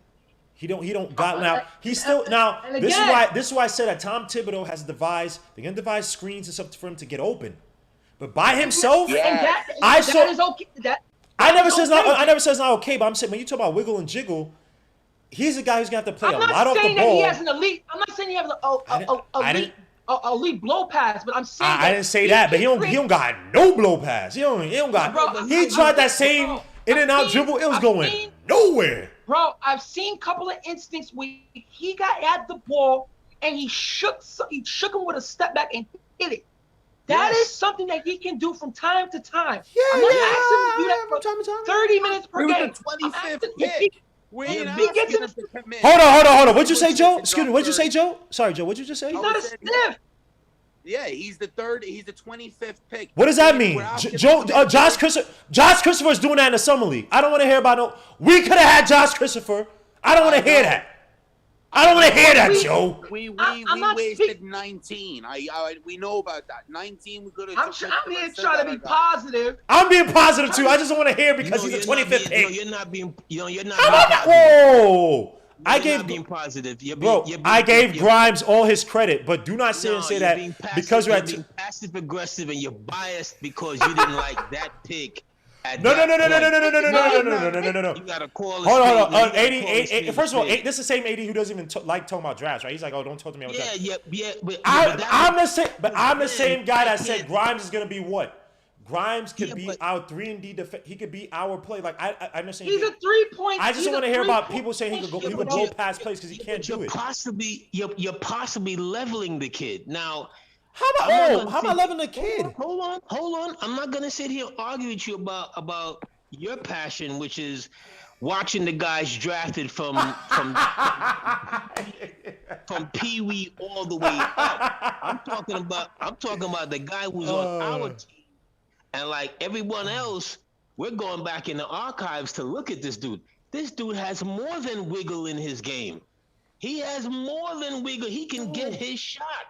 No, oh my And- Lord, Jesus. and So it doesn't okay, And it he doesn't shot have to below be- average We're from the not- mid we're range. talking He about shot. wiggle though. We ain't talking about blow by though. We're talking about wiggle like he has that. Who cares? Wiggle. Who Oh my cares about the gosh. blow?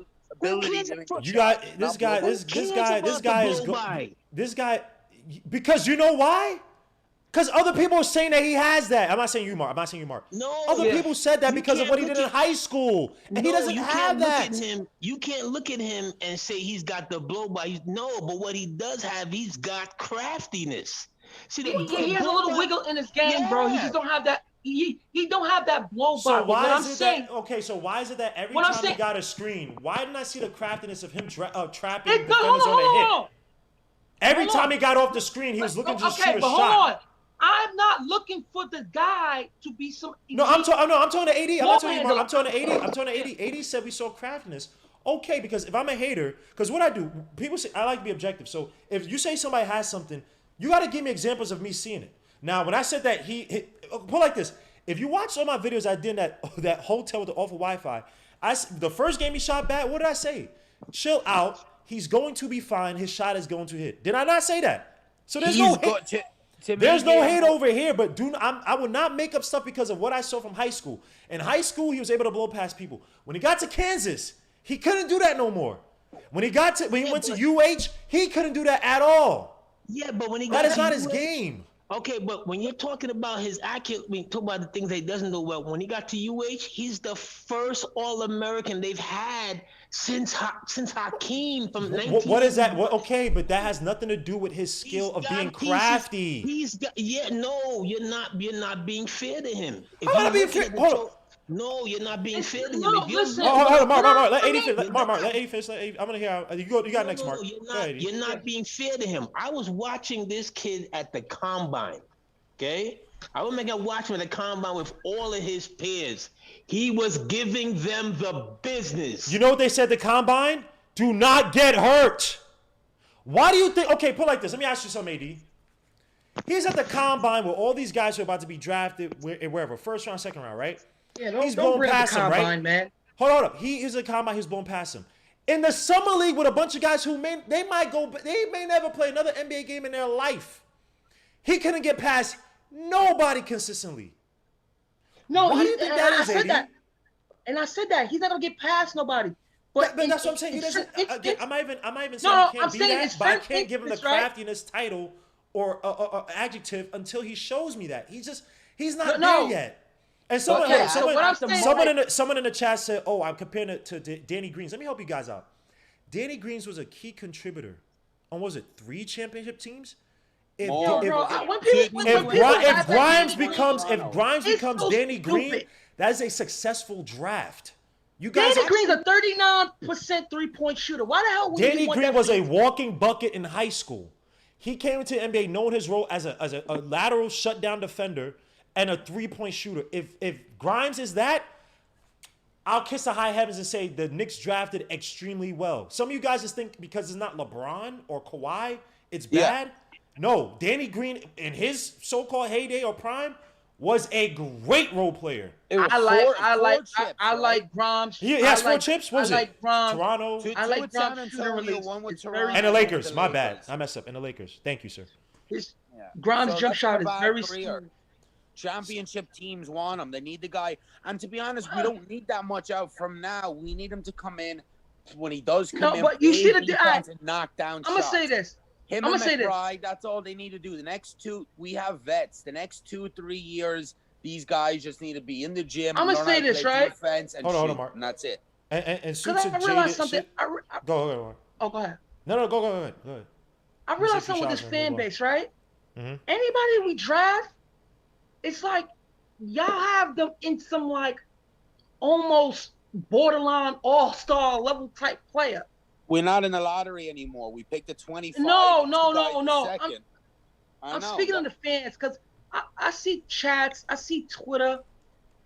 The way y'all talk about some of the Knicks play, y'all have to stop doing that to y'all soul because y'all raising the bar so high for yourselves that when that play don't even reach a little bit to what that is, y'all disappointed. So when I'm saying that he's going to be a 3-and-D guard, it means that he's going to play his role. So I'm not putting his stock as high as most Knicks fans is putting his stock. He's going to be a very good shooter once he figure out his movement style, what he does in the sleeve, because his shot come off pure. And his handle, if it gets, like I said, if it gets better and he becomes a threat from three, he's going to be able to create a little space when he comes off plays and stuff like that. That's what I was trying to get at. Simple as that. Mark, let me ask you this. When you talk about young players, people, the position they're drafted in and what they got going on, where do you see the players that we just drafted? Where do you see them getting burned at and whose minutes do they take? Let me tell you something. That McBride kid, bro, listen, if he's consistent the way how he's playing in Summer League, bro, he's gonna be the second to first guy off that bench because he was just poised, solid. No, like the confidence, like you don't see confidence like that every day in a young guard coming to NBA. I'm sorry. If he plays like that, I'm sorry. And that jump shot. He will. Wait. That jump shot is better than what I thought. And he's releasing it with confidence. He gets to his mid-range real quick. That mid-range, he gets it out fast. Listen, he has to. I'm so hyped up. One to come up. He has to be he has to be in that shooting guard spot next to Rose. I'm sorry. Nah, he'll be the point guard. I think he needs. Let him learn behind Rose and Walker for 2 years, and he can step in He'll be easily. right. No, but you didn't hear what I just said. Let him learn for the two guys. No, what I just said is he comes off the bench with Rose in the second unit. He has to play the off guard to Rose when he comes off the bench because with him it's nothing but he don't make mistakes. He tries to make the right play every time, and he don't play out of what he does. He could play off of Rose, but he's more so a point guard. He'll be the point guard that they build up for. Yeah, but he could play because he can shoot. He'll get situationals next to Rose or whatever. No, because what really made me say that is because he's playing with Quickly, and Quickly was handling the ball most of the time. And every time I see McBride got the ball, it's either he made a decision or he shot the ball. Like he's not afraid to shoot. No, I understand. So but he's also one. It's summer league, and two, when you see his college tape, he's better. He's probably better with the ball. So I know he could catch and shoot very well, but he's better on the ball with a point guard. But let's move on. I just want to show one play to show what I think the bread and butter will be for your boy Grimes, so people don't kill me. So I give him credit. And obviously, he's a screen guy, bro. He's gonna need screens. If you guys see with this play with Grimes, again, it's just like JJ Redick. He needs screens. Hold on, Mark. You see his double screen at Grimes, he catches it. And this is something they ran with Burks. They ran it with IQ last year. Get the dribble handoff screen, catch him off the dribble, or catch him with the little hezzy. And that's what you're going to see. When he gets space, that's what you're going to see. Boom, catch the big man. And then if that big man didn't take the shot or didn't take the fake, like right here. Yep. This is why I want to see Grimes take that mid-range shot like right here. If that big man is step up, you take one more step. Take the mid-range. But again, Summer League, he has a lot of time to grow. No, it's a good decision. No, great, excellent. That's why I'm saying this is what Tom. He hit him with the Smitty. Wait. That's the craftiness. He hit him with the Smitty. Oh my gosh. Because he had a double screen. Guys, chill out. Bro, when the guy came up, right, he did a little Smitty move to get the space that he needed. Because he had a double screen. Bro. No, he had a double screen. Hold on, G-Mo. We've seen guys like past players that just left this team. When that double high from those two defenders come off there right there, they'd have been stuck right there. Yeah, okay. Let's not compare NBA players to guys like Frank. This is two different things. Grimes. I promise. I thought I'd never hear that name again. You don't worry, you'll never have to hear that. Yeah, he was already kicked to the curb, so we don't need to talk about him. But all right, let's move on. I want to get to some points in the interview that went on with your boy Fournier and Kemba. But I'm gonna get to there's just some key points, especially at the end, because all that stuff, how do you feel about you being on New York? And I know these are little kids, man, but I don't really give a damn about those damn questions. How do you feel? And that's cute. Oh, that's good. Legion, hold on, Legion don't love the kids? Oh, I love the kids. I'm just saying. Look. Patrice O'Neal said it best. He said, "When do kids become important?" And I said, "You know what? This guy Patrice O'Neal, he's a philosopher, man. You just, no offense to the kids, they asking them questions. Well, you're on 34th and 7th. How did you feel?" It's like, it's like this is a Disney movie, man. All right, sit down, little kid. But I will say there were some interesting things that he said. He talked about the Celtics not potentially not believing, but I'm gonna play from like 18 minutes in, so I'm not gonna play a lot. But let me know if you guys cannot hear this. This should be right after the joke, a little corny joke he said. Tip said. So let me know if you guys cannot hear this. Let me know if it's too loud. Text messages, actually, yeah. Let me check this. It was pretty cool.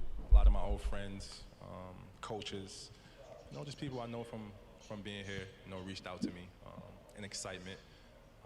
Kemba just want to go to Starlets after the game. That's what he came back home for. Absolutely. Tim Bond, CSPN. Kemba, you mentioned how you're excited about the fact that the Knicks believe in you. Did you feel like as last year went on that wasn't necessarily the case? Nah, that's not. I wasn't trying. I know, but no, that's not. I definitely feel like Boston believed in me, but they traded me. I mean, so yeah, that's not the case. I don't think that they didn't believe in me, not at all. And you cut out, your mic was not quite working when you were talking about that before. Did you mean you found out about the Celtics trade when you were on vacation? Is that what you were saying? Yes. When you got traded to Oklahoma City? What kind of was that span of, I guess, 4 or 5 weeks like between when you got traded and when you were able to work out the buyout with the Thunder and come here? Because obviously your future was kind of up in the air at that point. Just waiting, to be honest, just waiting patiently, trusting in my Lord and Savior to get me where I need to be, That's really all I could have done. And like I said, my guys, my home team, Knicks, they believed in me, and I'm here now. So whatever happened in the past is irrelevant at this point. Steph Bondy, Daily News. Hey, Kemba, when you went through that whole buyout process and choosing the Knicks, were there a lot of different options for you? Nah, no other option. And last season, how much did that? I hate to go back to the knee, but how much did that affect your performance? Not much. Not much. Last season, not much. To be honest, not my knee. I was feeling pretty good. I just had a little hiccup in the playoffs, which sucked. Obviously, nobody likes to be injured, especially at that moment. But I felt pretty good all year, to be honest. Mike Vorkanoff, The Athletic. This is for Evan or Kemba, whoever wants to answer. But what do you think the on-court fit is going to be? Last year Julius obviously held the burden of the offense. Both of you. It's the mask. What do you think the on-court fit is going to be for you guys with Julius, with RJ, and just what you think the offense will play like with both of you on the court? It's going to be fine. No, me and Evan, we are two very, very unselfish guys. We're just going to get the ball moving, find the right shot, play some defense, try to get some stops. I think we're going to gel super well. I'm super easy to get along with. So is Ev. So it's going to be fun. Well, first of all, I think you need to learn each other, what guys do best, what they enjoy, where they're efficient on the court. And then after that, it's just playing free, driving kick, just making the right play, not holding the ball, just playing good basketball. It sounds simple, but at the end of the day, you just have to be willing to do it. That's it. We'll take 2 more questions. Brian Mahoney, AP. Hey, Evan, question for you. You had such a great run over in Tokyo. What did that do for your confidence those last few weeks, the way you played individually? And did it help? Did you get any offers you weren't expecting based on the way you were playing? Anything at the last minute come in? I don't know. You got to ask Leon about that. I don't know if that changed anything. But yeah, I mean, my confidence level was good. It's funny because actually, when I was on the phone with Leon, Tibbs, Scott, the first thing Tibbs told me is, as soon as I wrap up that silver, I have to go to New York so we can talk. And that was his way of talking a little bit of trash, and unfortunately, that's what happened. But I'm proud of what we accomplished, with my country. And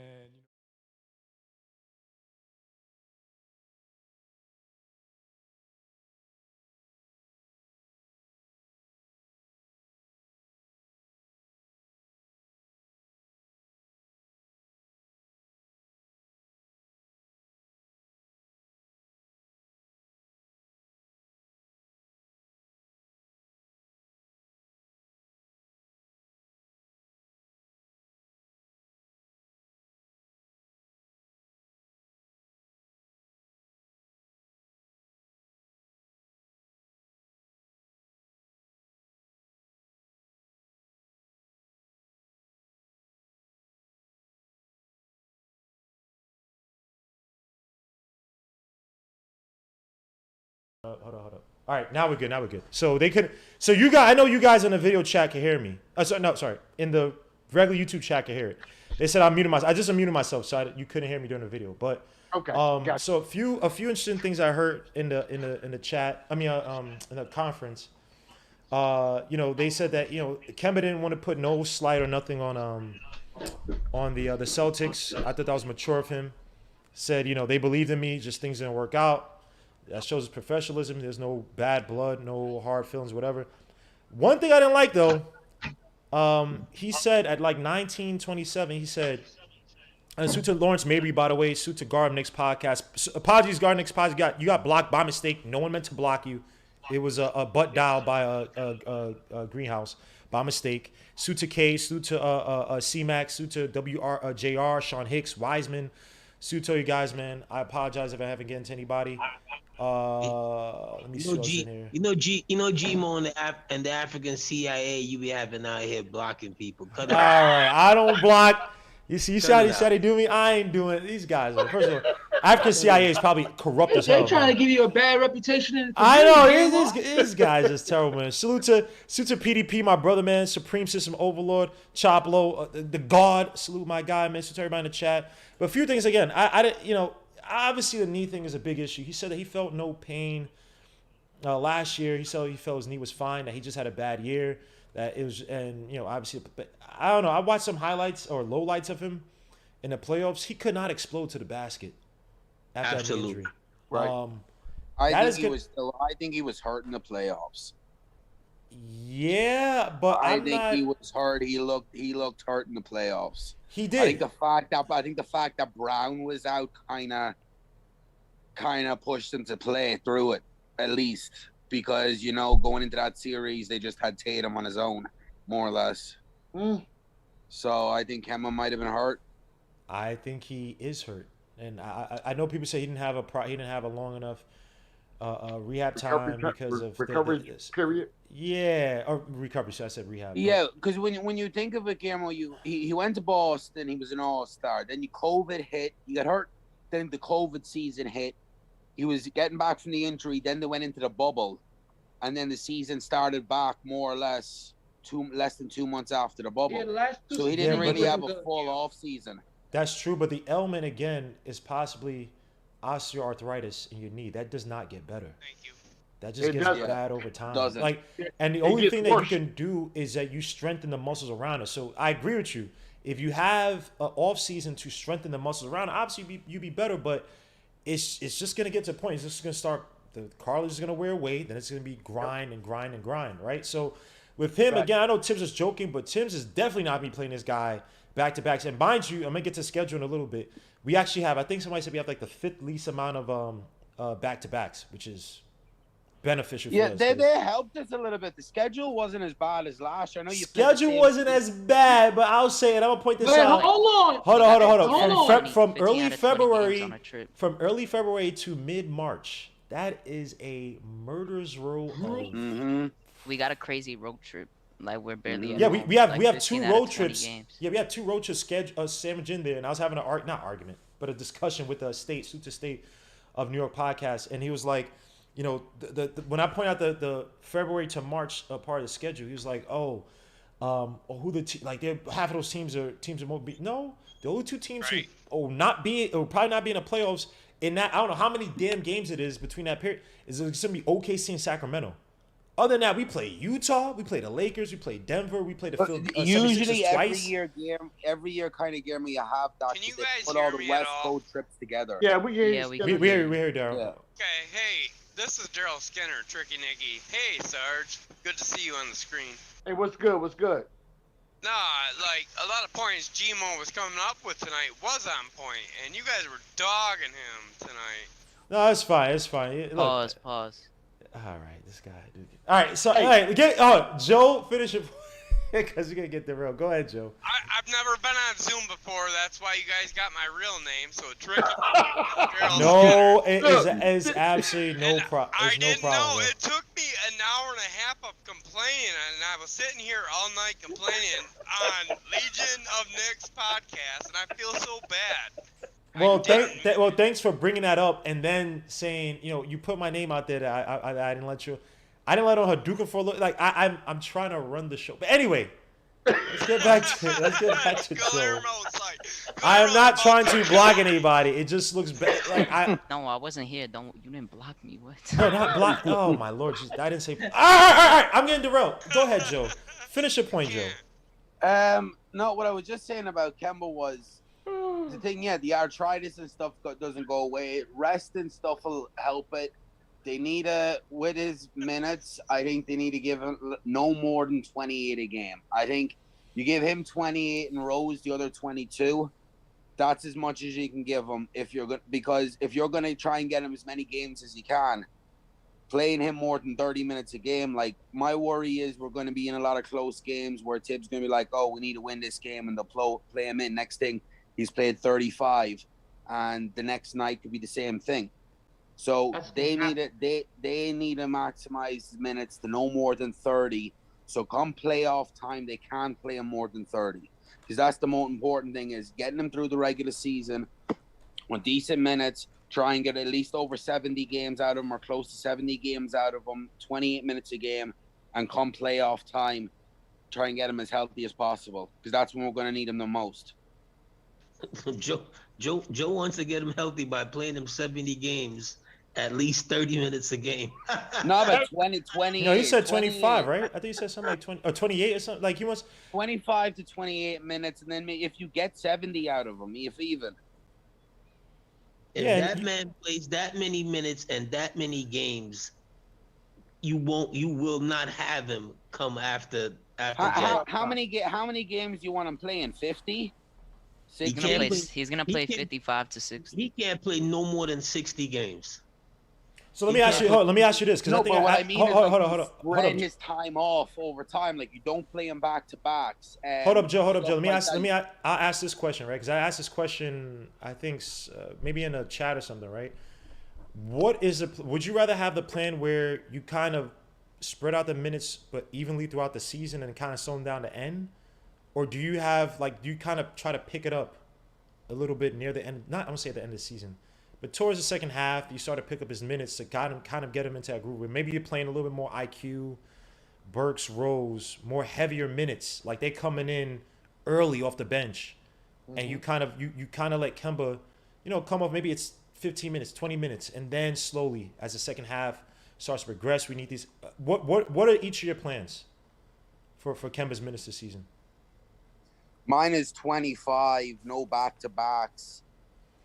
Try and limit minutes on the road trip, stuff like that.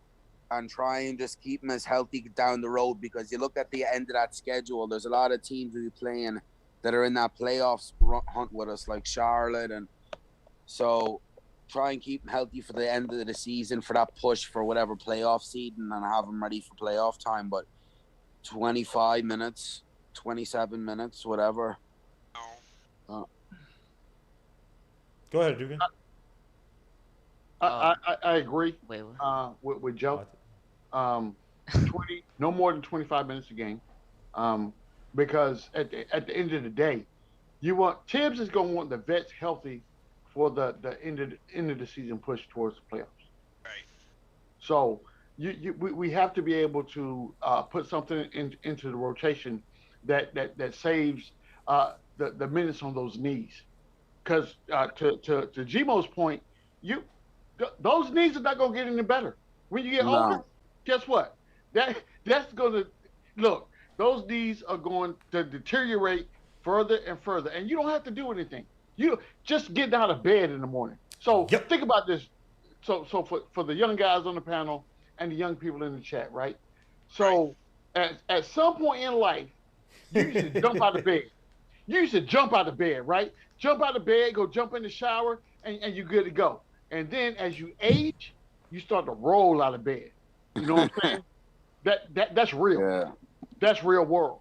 So when you start to, because I actually have partial arthritis on my left knee because a piece of my cards fell off. Yeah. When I'm telling, like, I hate, dude, because I don't want to make it seem like, oh, I know. It's like people who have it, they'll tell you, you can't cut the same way you did before.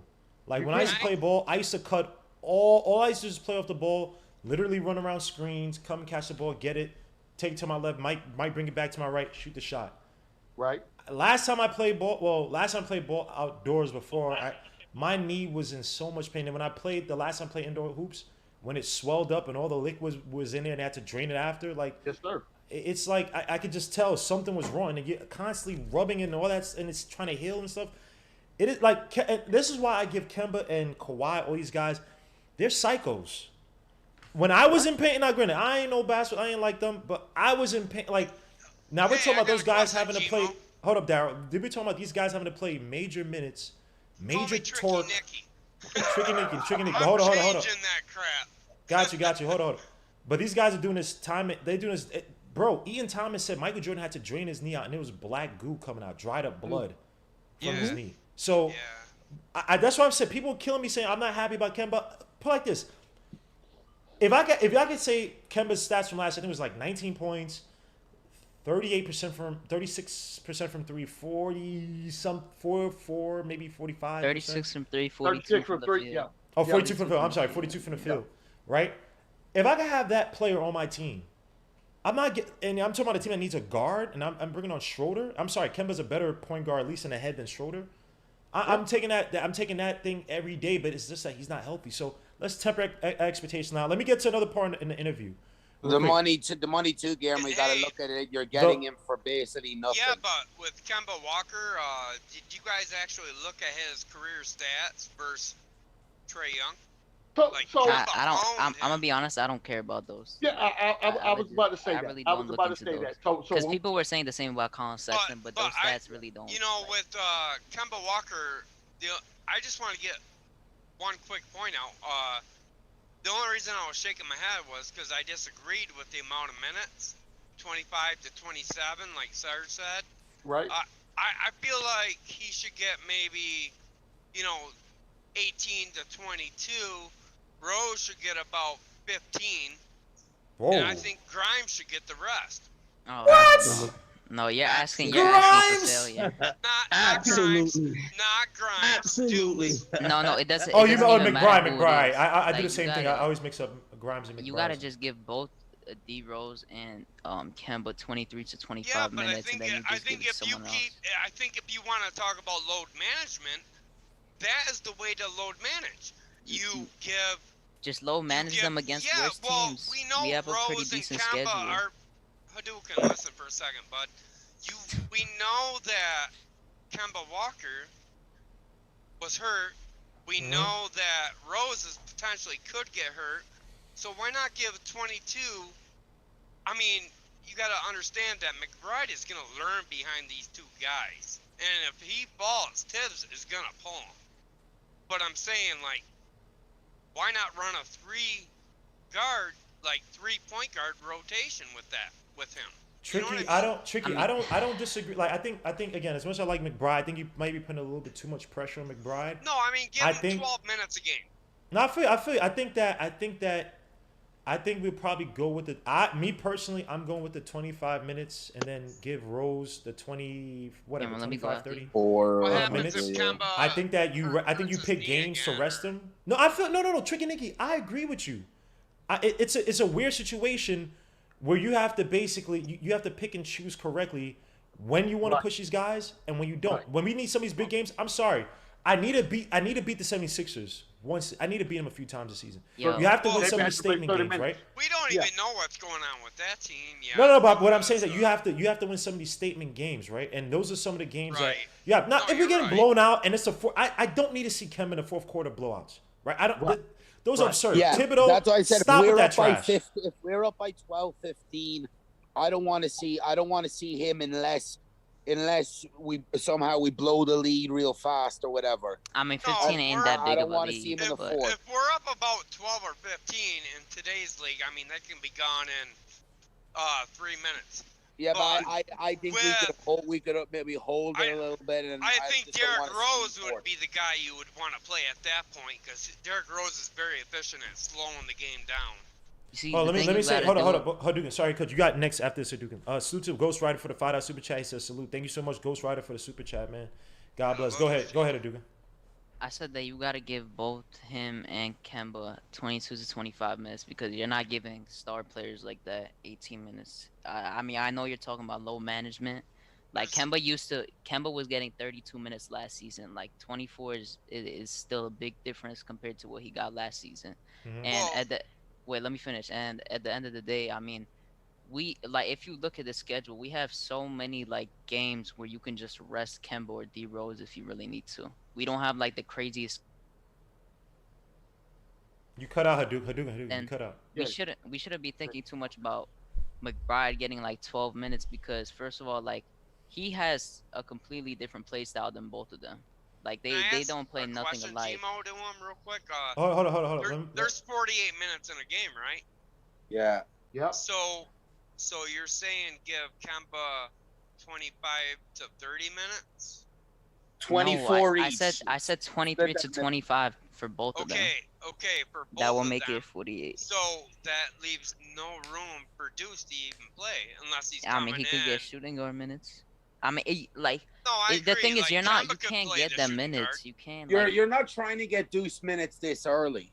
You're trying to let him. Like let Deuce him and Grimes and Sims are not going to be getting minutes right away. Tibbs won't allow it anyways. I get that. I'm telling you right now. At the beginning of the season, he's going to start off. He's going to start off with his guys. Period. And sorry, hold on, guys.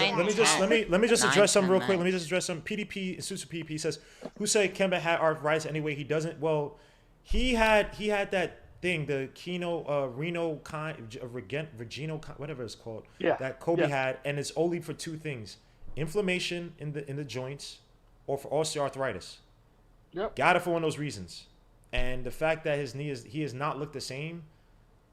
The fact that it kind of being like, it's just knee sore. It doesn't seem like it's just knee soreness when you don't have the explosion anymore. I know he's getting older, but he's playing at a lot slower, a lot less explosive than he did even in his last year in Charlotte. So let me ask this, because in an interview they talked about the on-court fit. Now, when I saw Kemba just, he's all happy. He's like, it'll be fine. We'll gel super well. Ball movement. Feels he and Evan Fournier are two unselfish players. But Fournier, I don't know if it's because he's French. And look, I love the French because I got French players on my soccer team.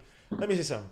French players, you guys know how to lay on the attitude thick, man. You are great soccer players. Some of the greatest soccer players I've ever seen.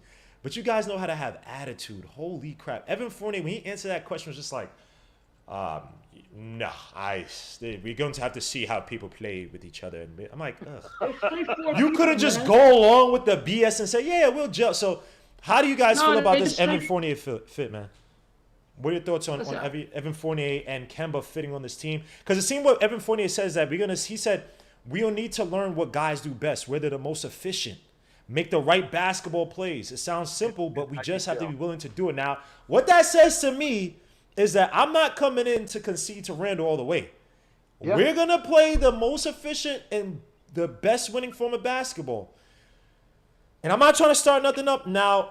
Someone told me that he had issues on the Magic, whatever, but it was more so that he was just wanting to win, and his attitude may run people the wrong way, right? Basically, he wanted the team to play as a winning team, meaning together. So we don't want any complications. So how does that fit? Style. Okay, so how does that fit with a guy who just came off of being an All-Star, Most Improved Player, made an All-NBA team with Randall? How does Tom Thibodeau find the best fit with these players? Go ahead, Mark. I'm gonna say this because this year I'm gonna make an announcement, right? Oh, you're not gonna hear no more negative things to me unless it's warranted about Randall. If he does good, he's gonna get his props. If he does subpar, he's gonna get his props. Yo, shut that! Yeah, right. Listen. Yeah, right. Hold on. It's 8:20. No, mark this down. I'm not gonna say that. I'm not. Listen, because everybody's excited. I might be going around the community. Mark don't like Randall. You know what? I'm not gonna say nothing bad about the kid. He has to prove once he proved himself last year. I want him to continue. So I'm gonna go from Mark. Answer. No one wants to hear your little proclamation. Okay, but that was a whole sob story. Listen. Like again. He has to adjust this. If he wants to be here and play for this team, he has to learn how to play with other players. It cannot be about him. Simple as that. Okay, so with Fournier's game, let me ask you this. In what ways will Randall have to concede to make the team better to fit guys? Pass the ball quicker. Yes. When the double team comes. Period. His IQ all I complain about. That's all I complain about. And the thing is, too, set better screens and get off the perimeter when you see other perimeter players on the floor. He needs to learn how to do a pick and roll because every single time RJ or anyone tried doing it, hold on, Darryl, hold on. You gotta let people finish. Who did Randall have though? Who did Randall have? But they didn't run pick and roll period last year. Can I finish my point, please? They didn't run pick and roll period last year with Randall. But go ahead, Hadouken. Every single time RJ got the ball after Randall passed to him, and he tried to initiate a pick and roll, like Randall would just come to him and get the ball right away. Like it's just he does not like pick and rolls. He doesn't attempt it. He does not attempt. It's like KD. KD don't like pick and rolls. That's just a fact. It is what it is. Like that's why I've seen people say the pick and roll between Kemba and Randall is gonna be crazy, but Randall doesn't even do pick and rolls. Like the first time I saw him do a pick and roll was a legit was in the playoffs in that one game. No. He ran a pick and roll with Taj. No, he ran as a boy. He was a boy handler with Taj. Yeah. You know what it is too? Here's what I'll say. So I'll give a positive and a negative, or an excuse and a bad whatever. The bashing is that I agree with you wholeheartedly, and we talk about this a lot. Hadouken, he does not pick and roll a lot. He likes to pick and pop because he's kind of lazy. He likes to get the ball and shoot the shot. But here's one thing I'll give him: the fact that he was the #1 guy on offense. That you kind of had to conserve his energy a little bit because the pick and roll, people think it does take energy if you're constantly running it, and Randall's just not that type of play. That's the only excuse. He doesn't play downhill, bro. Simple as he don't play downhill. The guy he's a one-on-one guy, and occasionally he makes the right read. He's ISO, right? Yeah. So yeah, he's a very ISO heavy guy. Let me ask you this: do you guys foresee problems in the near future? Well, again, that been my whole complaint since he arrived. If he doesn't learn the little intricacies of the game to make other guys better or to make the offense look better, I never complain about he's not good. But again, if you're going to be the primary guy and you want to be a threat on this team, you have to do other things. Because when I watch other so-called guys that got paid, they do other things. Even when I watch Middleton, he does other things. You don't have to score all the time. You're going to get back the ball. That's been my whole gripe about him, especially now he got paid and now he has a better team around him. He has to do these things now. So now we got paid. We're going to see paid, even though he took a little bit less money. He took that for security. The pressure's on. The pressure is on now. He's up there making $30 million a year now. Pressure's on. I'm saying this right now. I'm saying this right now. The first 20 games, I'm going to give him his leeway. Uh-oh. So, first 20 games. Oh, yeah, his first 20 games are going to show you how he's going to play. Hold on. Time out. Right. So what I'm going to say right now is, Gmo, I got to bounce. I got things I got to attend to. Thanks for having me on your platform. Thank you for joining me, man. Salute, G, man.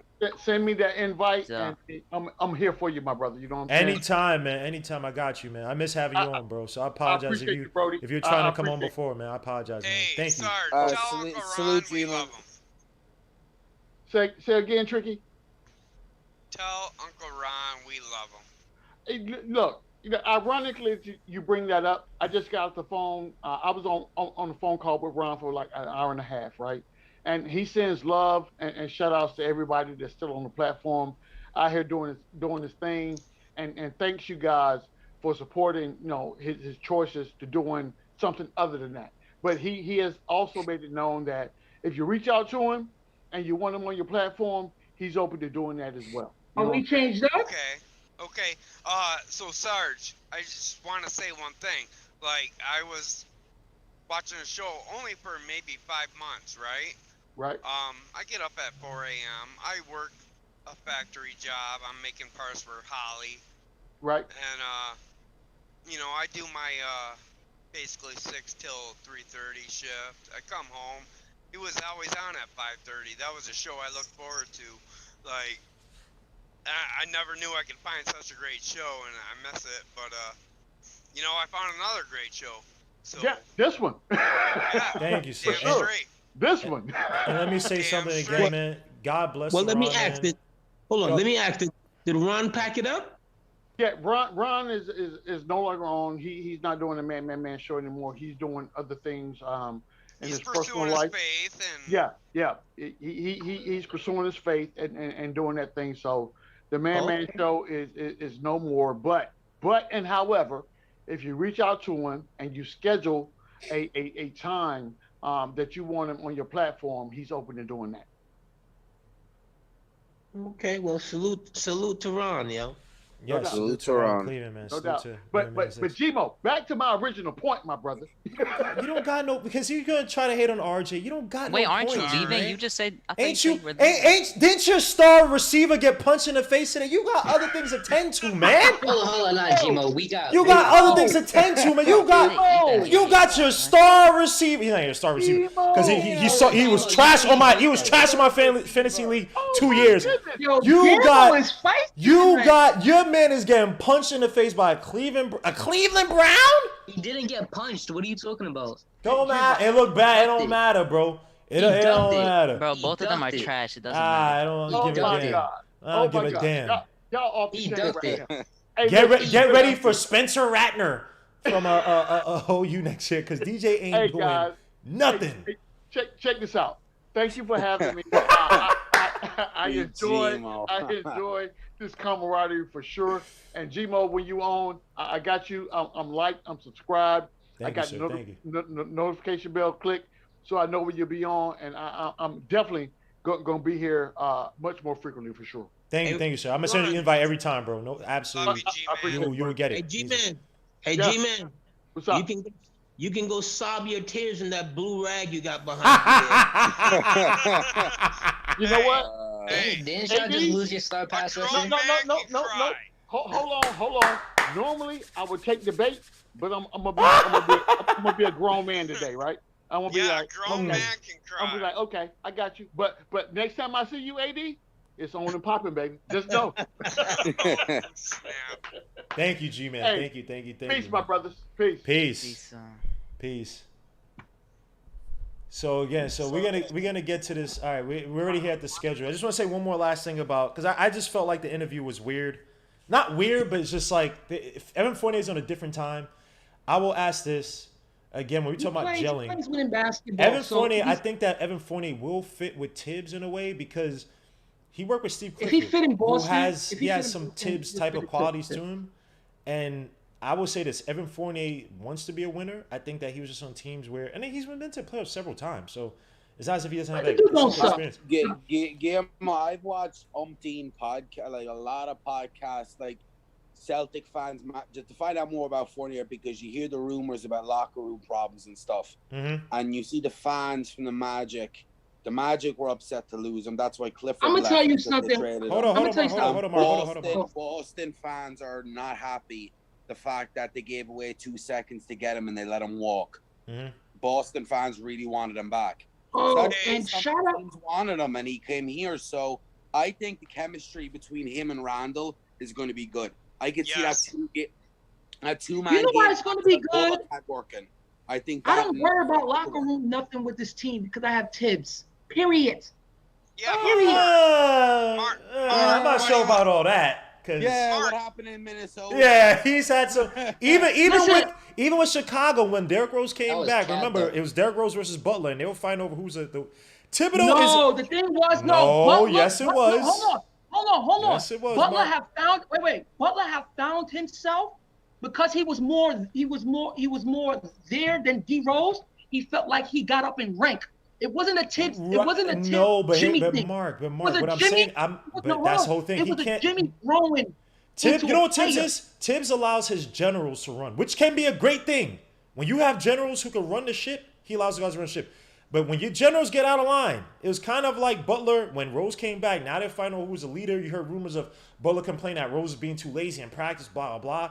I know. Yes, and then you have I don't get that from Rose, bro. Mark. I don't get that from Rose. No way.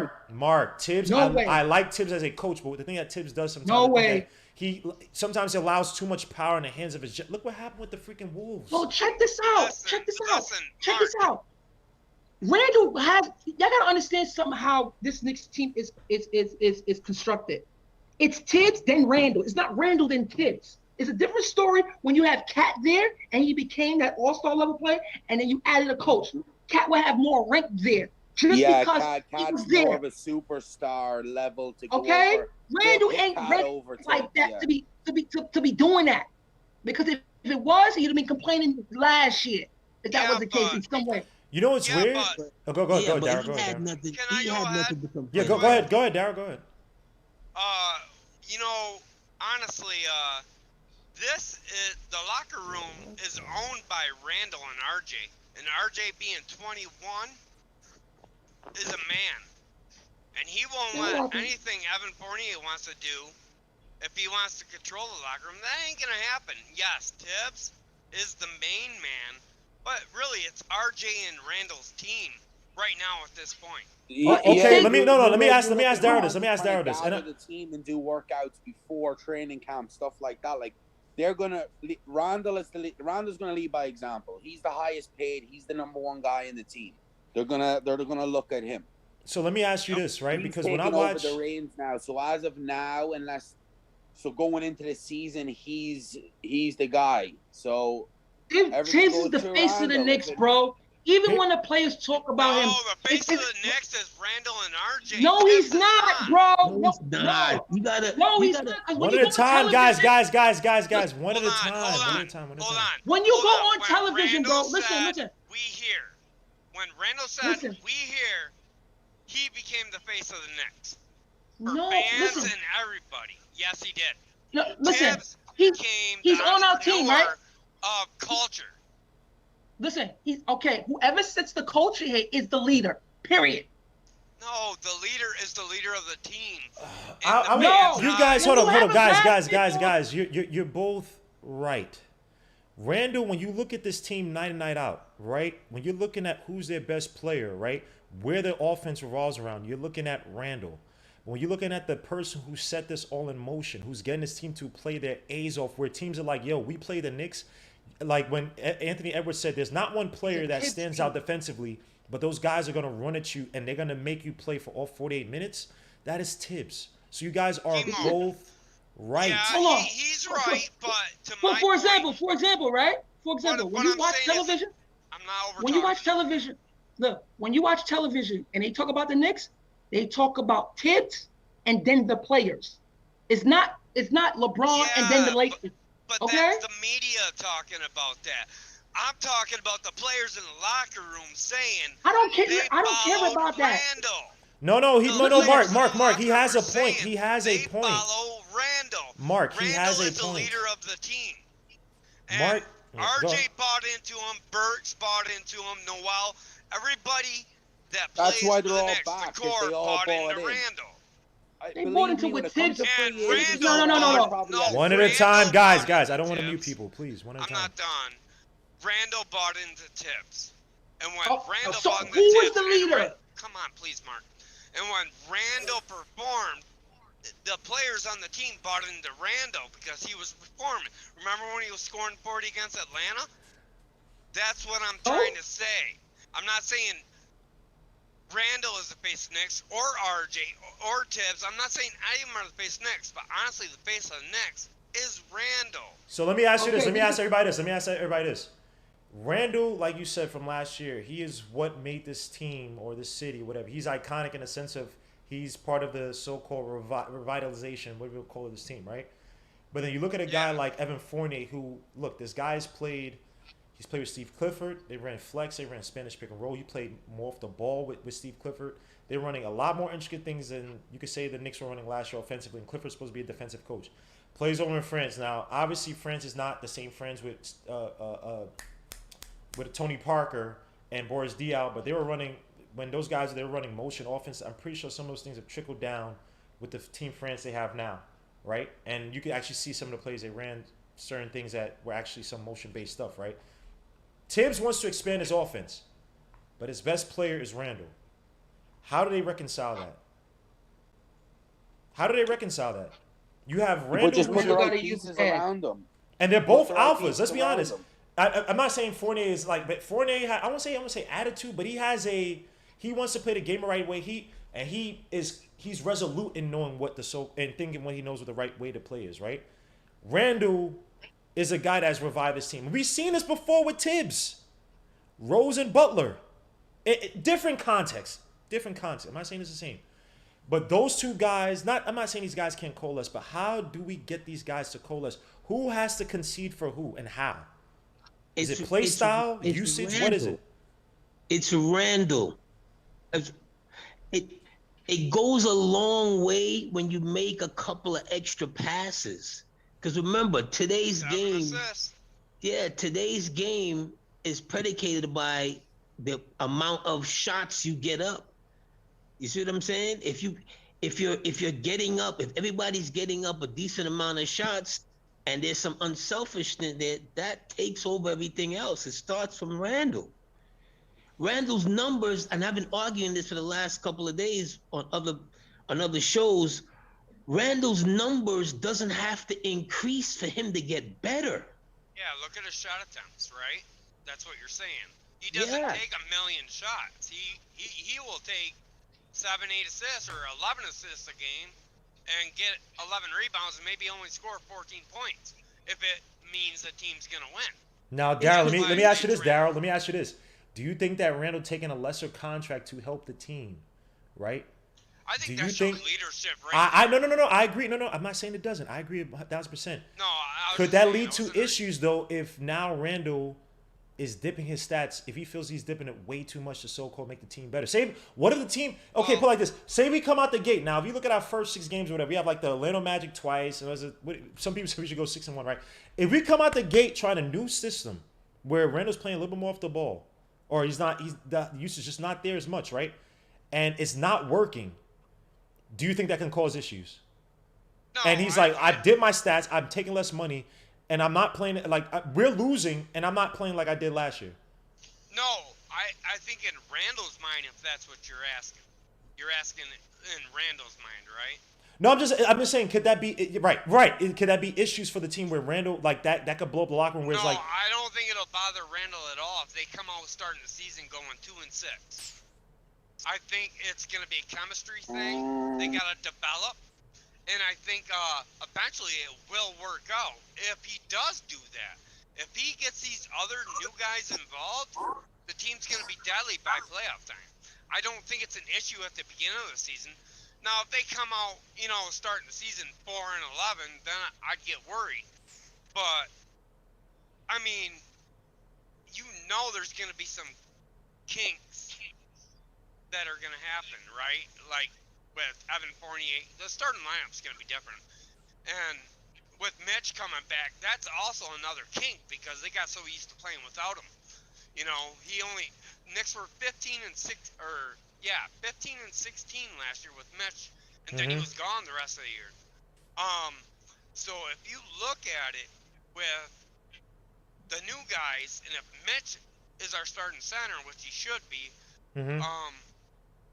I don't see them coming out 2-6, so I'm not too worried about it. I can see them coming out maybe 4-4, you know, the first 8 games, and figuring it out.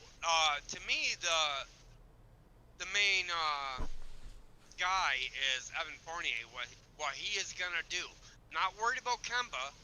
Not worried about anybody else. We got our basic core, but Evan Fournier needs to knock down those threes.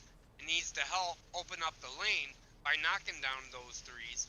So Randall and RJ can get into the lane. From what I understand, they're working on their right hand. You know what I mean? So I don't think Randall is going to be disappointed right away. And that goes to the point to all these Knicks fans that are saying, Randall needs to step up. You know what? We expected nothing of Randall before last season. Yeah, but now he got paid. No, he's had 1 year, and then you take that Atlanta series, and everybody wants to jump on his back.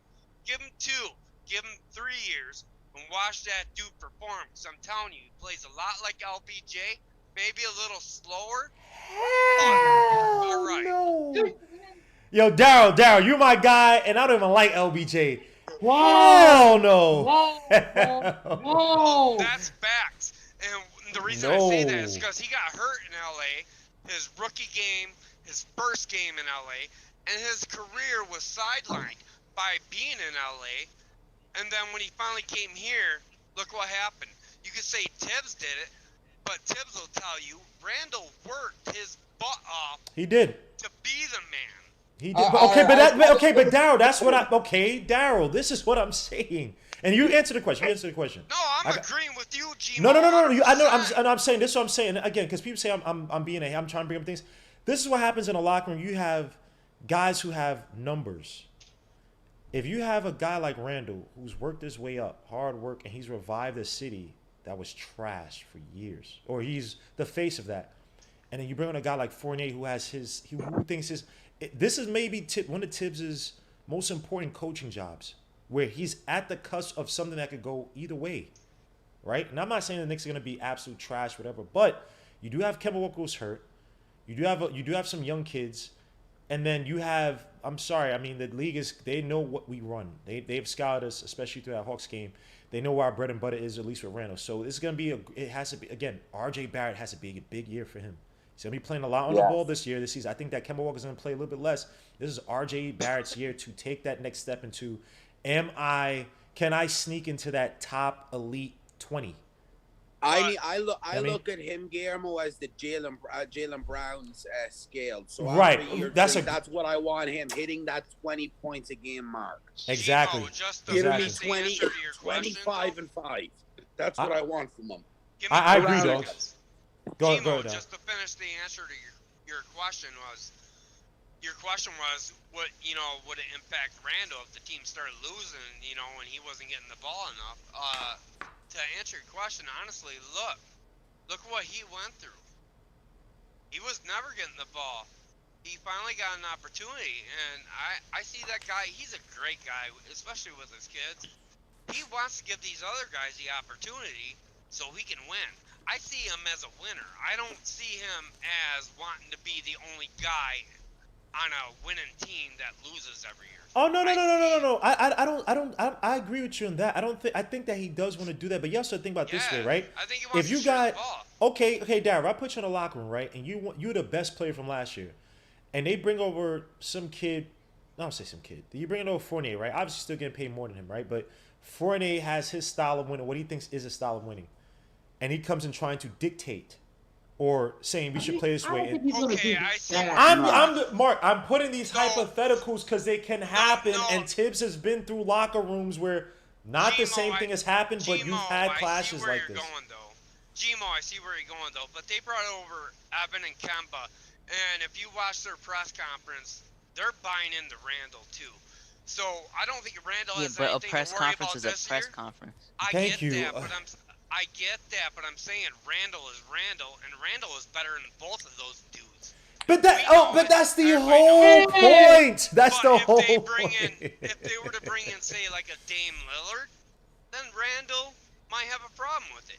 But they didn't bring in Dame. But Yeah, okay, but no. It Yo, might be the Rondo, other way. Kemba, No, Bringing it in might. Dame is just asking for us to go back into poverty. Bro. Yeah, It might be the other way. If exactly. you I were wouldn't want if Dame was somehow on this team, right? Just don't think about the trade. Just think if Dame was somehow on this team, he would probably be able to get that respect from Randall to concede his game. We're talking about Fournier, who might be right in a sense of Fournier, the way he can be used, even on the ball, and what they can run, what tips can run, how he can expand his offense, might make the team better over the long term.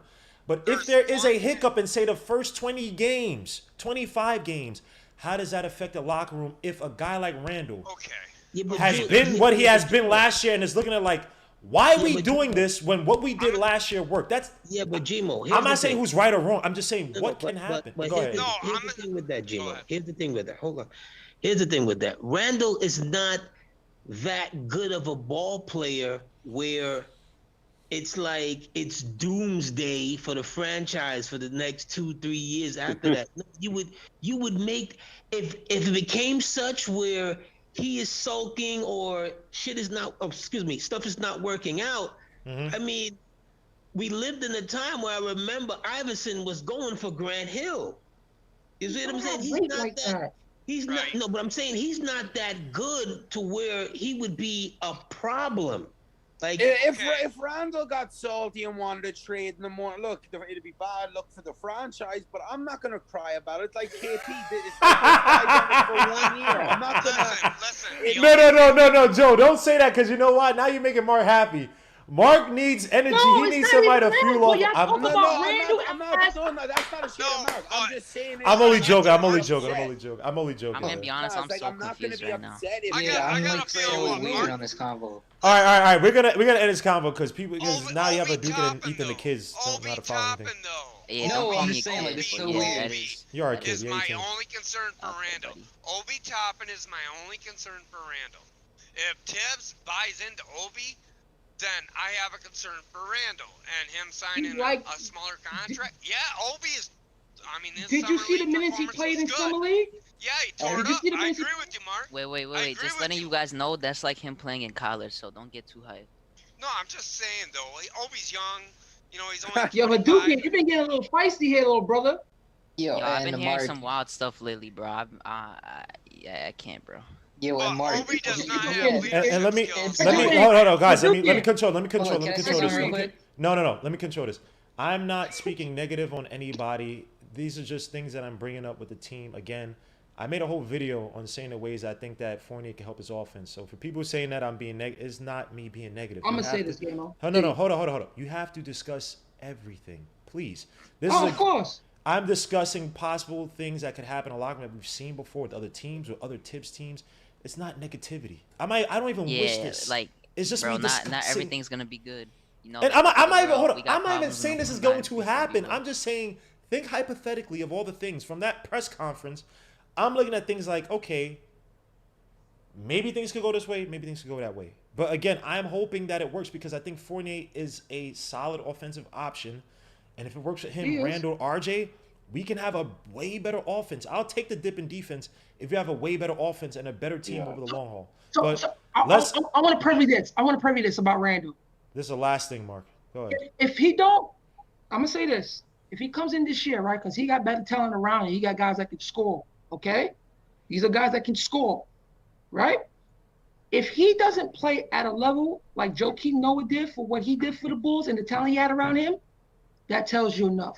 If Randall can be that impactful, because what Noah did, what Noah did with that talent, because Noah didn't have much either.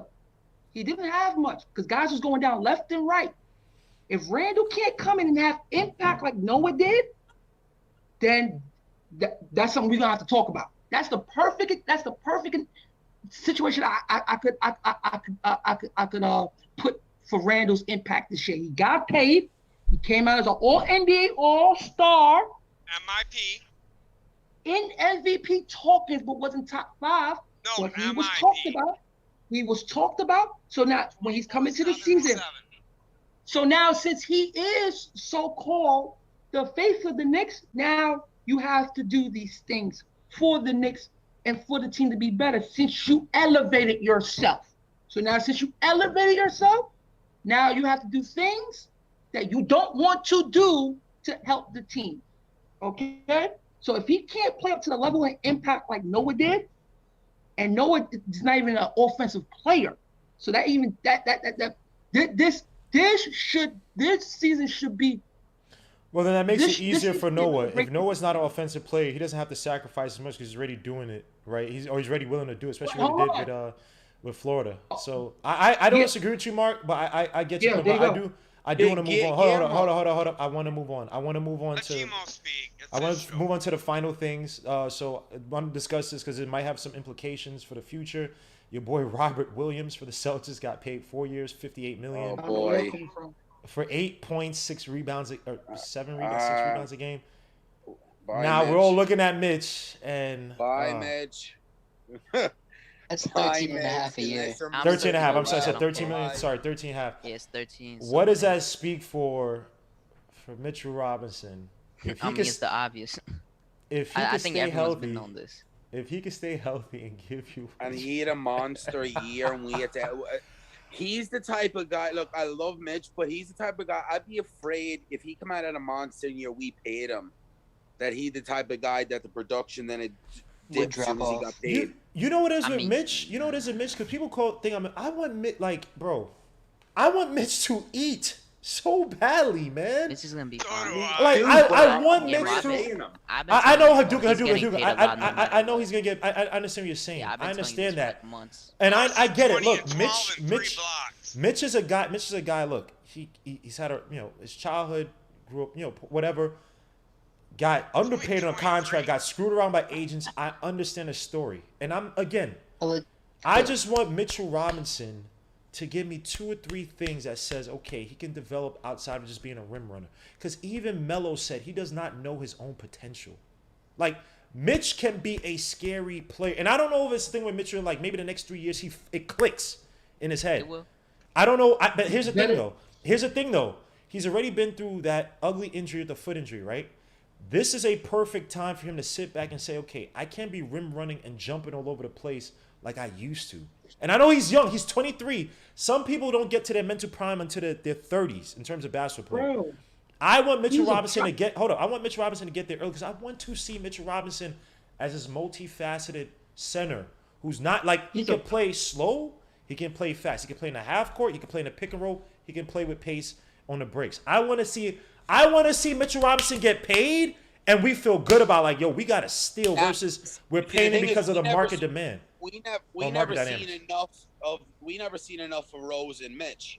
So now hopefully Mitch stays healthy. You see he has 2 point guards he can play off of. And RJ and Mitch. C-Mac said, I don't care about Mitch. I just want to see Miles Turner. No, Miles Turner to me is a better player. But he's a way better player. But hold on. If we don't get Mitch, if we don't get Miles Turner, forget that trade. If that trade never comes, I want Mitchell Robinson to become that better player. But go ahead. I cut off somebody who was speaking. I apologize. I said, Mitch, y'all got to understand something. That boy was drafted to be a project. So he's playing way ahead of what he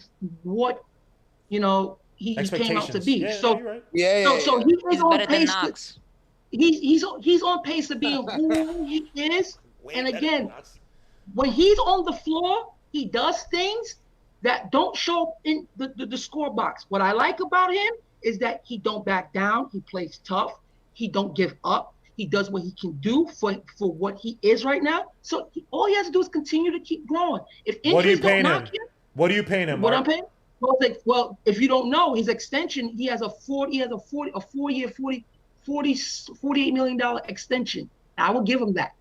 That's cheap. What's that a year? 12. What? 4 years. 12, right? That's 12. Yeah, that's 12. That is you cheap. giving him 12? You think he's gonna take 12 a year when Robert Williams just got paid? Because when he's on the floor. Getting at least 15. Robert Williams just got paid 13.5 for that 8-block game he had against the Nets or whatever. I'm gonna tell you why. 4 years, 56 million, 14 mil a year. Jimmo, he got that money. Fourth year. Okay, 14 million. Okay, I got you, he got that money because the team is high on him, and on top of that, he was undrafted. So if he would have not taken the deal, if the Celtics wouldn't give him the deal this year, and he came out and become better than what he coming into the season, next season, and became better, he would have got more money. So they locked him up as soon as possible. They're confident that he's gonna get better. And you also have what's the name coming off next year too? Who's this guy who just went to the Pelicans? Valanciunas is also gonna look to get paid next year. He's good. I like Valanciunas. I like Valanciunas, but he's over 30, right? Yeah, he's like 30 now. I think he's like 28. no, he's like 30. Oh, he's like 29. I think he's 20, something like that. Yeah, well. So the market Mitch, dynamics next year, and again, Jarrett Allen just got 100 for 5. 20 a year. Suits of Vivek. Vivek said 60 for 4. It's probably gonna be 15 for Mitch. But here's what I will say though, and I know this is me. This is overreaction time right now. Hold up. This is overreaction time right now. Terrible reaction time. I saw Jericho Sims at the Summer League. He shot a 3. He had a little hook shot. He has a little spin move. I'm just saying. Yeah, I don't think you should worry about that. I'm just saying Sims. I'm not saying next year. Obviously not. I'm just saying Sims in the next 2 to 3 years. If he could develop some energy. I know you're saying college for 4 freaking years and whatever. He got footwork. I don't care. He got footwork. I'm just saying. I'm just saying that. I don't know where it's gonna go. I'm just saying Sims is. I don't know what the hell Sims is, but there's something there. But people keep saying I'm not hating on Mitch. You know what it is about if Mitch? we had Mitch in that playoffs, it would be a different story. Let me tell you something. Here's why I love Mitch, and here's why I love RJ, and here's why I love Mitch. This is why I get mad at Mitch. Excuse me. RJ's nowhere near as talented as Mitch, but RJ is gonna squeeze every ounce of juice of potential. I gotta work hard at what you see it in RJ. RJ's Luol Deng, man. He's not as talented. You're not getting it. Hadouk, this is not fanboy time. Are you talking about athletic? This is not fanboy time. Let me talk. This is not fanboy time. No, what you said. No. Because you're not getting this. There's no fanboy time. Mitchell Robinson is a natural a natural athlete. He's natural at RJ Barrett. When you watch his game, it is not natural per se. But what he does is that he works very hard at his game to be efficient, no matter how clunky it may look. Mitchell Robinson is more natural at his position for what he does than RJ. And that's not a slight. RJ Barrett is better than Mitch. And that speaks to RJ Barrett's work ethic. I want Mitch Robinson to have that. Doesn't make sense. I'm sorry. RJ, no, because you don't. Hold on. That's not even being a fan of him. Mark. Hold on. And I like Mitch a lot. Mitchell Robinson as a rim running defensive whatever for the center position is more natural as position than RJ Barrett is at guard, two guard. He's more fluent, bro. More fluent at the game. Mitch, when you watch RJ Barrett, when you watch him finish that stuff, it doesn't look, and it's not even a bad thing. It's not as natural as say J.R. Smith in his prime. J.R. Smith in his prime is the type of dude that can wake up. He doesn't have to do a summer session to save his life. He's dropping 30, 40 points on you. RJ Barrett is a guy who's with Drew Hanlon, working at his game, acceleration, deceleration. Some of these guys had this since high school. RJ Barrett did not have that. RJ Barrett was bully ball since high school. That is, I'm bigger than everybody. I may not be as adept finishing. I'm not as natural, you guys. But again, RJ Barrett works at his craft. Shabazz Muhammad is some people say similar to RJ Barrett, did not work in his craft like RJ Barrett did. That's what I'm saying. He's not a natural at his game. Mitchell Robinson is a natural with at RJ, his right? position. With RJ, let's just put it like this. He's going to be Luol Deng, bro. He's going to be as good as Luol Deng. That is his ceiling. It's gonna be I would love Luol Deng on this team. No. Bro. Come on, bro. I would love, you guys, look, I think RJ Barrett could do better than that, but I would love Luol Deng on this team. Hold on. Do you know Luol Deng was an all-star? Do you know he averaged 20 yes, points a game? Yes, Luol Deng was not. Bro, Mark. That's saying that he's capped out already. Mark. RJ is one bucket away. I'm not saying that. Mark. You got to realize when you say things like that to some of these young kids, they don't understand. They think that Luol Deng was like this bump. Luol Deng was nice. It's just that he wasn't flashy. I never said he was bad. I didn't say you did. I know you weren't talking about Luol Deng was totally a different player. You comparing RJ Barrett to him, his ceiling? You're crazy, man. I'm just gonna tell you. If I could have Luol Deng in this team, hold on. 21. For the role that he plays for the Knicks right now, he's not in front of Randall. He's 21 years old. He just completed his second year under a second coach. You can't. Okay. Talk Do you to me understand? that way about RJ. Okay. I'm giving a player a comp, right? Meaning that he's not a superstar talent player. RJ don't have the offensive ability to be a superstar like that. He's not. More than Luol Deng. I see a Whoa, what? type player. What'd you? Oh, hold on, Mark, hold on. Freak athlete. Daryl, what did you say, Daryl? I see him, RJ Barrett, becoming more of a Ray Allen type player. Someone get my gun. Someone get my gun. Someone hitting the Did three. you just say Ray Allen was one of my favorite players from the Bucks? I swear to God, if he can develop, Hell no! he's gonna be just like Ray Allen. He ain't no Luol Deng. Hell, Ray Allen. No. No, Ray Allen come out of college, could shoot a Hold up. No. Hold up. No. Ray Allen was a freak athlete who could explode to the rim and was fluid that he could run off of four screens and pull up from the parking We are lot. not doing that with Ray Allen. No, because Ray Allen was my dude. RJ becoming a Ray Allen type player. He ain't because Ray Allen was a natural. Can we make a clip? Can we make a clip of this and let it? Yo, can we just not comp him? Because these comps be hurting my head. I would say this. That's why I don't compare him to anyone. Y'all not getting it. Y'all not getting it. I'm getting it. His role is going to be Luol Deng. That's his role for his team. Paul Pierce too. Oh my Lord! All right, I'm gonna end the show. This show's going off the rails, guys. I thank you guys for coming on. You guys are some of the craziest. First of all, I don't have a problem with the role being low because again, you're talking about a two-way forward on this team. He was an all-star. I say this, Mark. I will say this. I think that he's gonna have the ball a lot more in his hands. I can't comp because it's very hard to comp what RJ Barrett is per se. But again, if RJ Barrett, if he became Lil Deng, I have no problem with that because. Whatever. I'm not saying as he become him. I have no problem with that. Give me some consistency, and he's a two-way player like that. I take that any day of the week. But I think RJ Barrett can be better than Luol Deng. He's already shown that he has that trajectory. He's working hard in his game. Also better than Luol Deng, and he has to be impactful like Luol Deng was. That's fine. That's fine. If he can do it on both ends of the floor, I take that any day. Okay. People gotta forget something. When the Bulls had Heinrich, Ben Gordon, and Luol Deng. He was one of the main reasons why they was good. Of course, he's one of the best two-way players. Okay, he was featured. Five words, Mark. That cannot be his ceiling. That's fine. Do I you don't see think Mark, scoring 25 Mark was a not. game? I think Mark was just trying to say it's more so his role, right? But It's okay. Quentin Grimes is MJ, and then RJ can be I never Don't put that on this channel, dude. I know. I have never said. And Mark, he could. I've never said he was. I've never said Quentin. Hey, Gmo, quick question. No. Quentin Grimes, no. According to the fan base, MJ. So it is what it is. You know what's funny? You know what? Let me say this real quick. You know what's funny? I want to know why the chat was killing you earlier tonight when I was trying to figure out Zoom and all this. Oh no, it's fine. It's my chat. We have a love relationship. Because Quentin Grimes is actually MJ. Like I'm not even kidding. He's hold up. You know what's crazy? This is what I don't like about our fan base. And people call me negative. I don't get this. RJ Barrett is one of the most maligned players for what he produced on this team. And yet, when I said that Quentin Grimes, I check social media. That first game that Quentin Grimes had where he struggled, I knew people were going to start saying, oh, Quentin Grimes. When I said that Quentin Grimes was going to have those issues, and you know what I said after my video? I said, chill out. Let's chill out on Quentin Grimes. He's going to find his shot. This is what I'm talking about. When you guys say I'm negative, because I come out as objective in the beginning, then some of you guys overreact when I'm like, guys, chill out.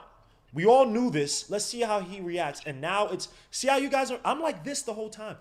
You guys kill RJ. People kill RJ Barrett. I've heard RJ Barrett compared to Kobe. RJ can actually shoot unlike RJ. People, I'm not gonna say here. RJ Barrett put up 17 points his first season, 17 points second season on more better efficiency. But yet, people want to say RJ Barrett has to take the next step, despite the fact that the ball was in Randall's hands last year. Grimes, who can't beat nobody to the basket.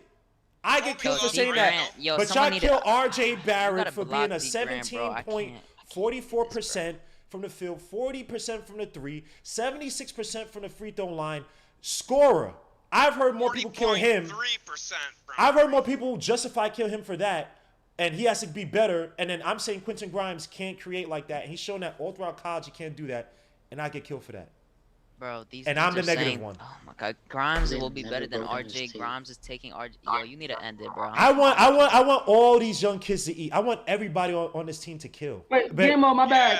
Yeah. I've seen this before. Hadouken Sharon just spoke the truth. I want Gamo, everybody. Hold on. When RJ can actually Just so people don't think that. Look, guys, I want in my heart of hearts, I would love for this team to kill. I would love for us to win 50-something games. When we were in the playoffs, you couldn't find a more happier person. I was throwing things. There's a freaking hole in my, not a hole, but a cut in my floor when I threw, not my mask. I threw something on the floor during the playoffs.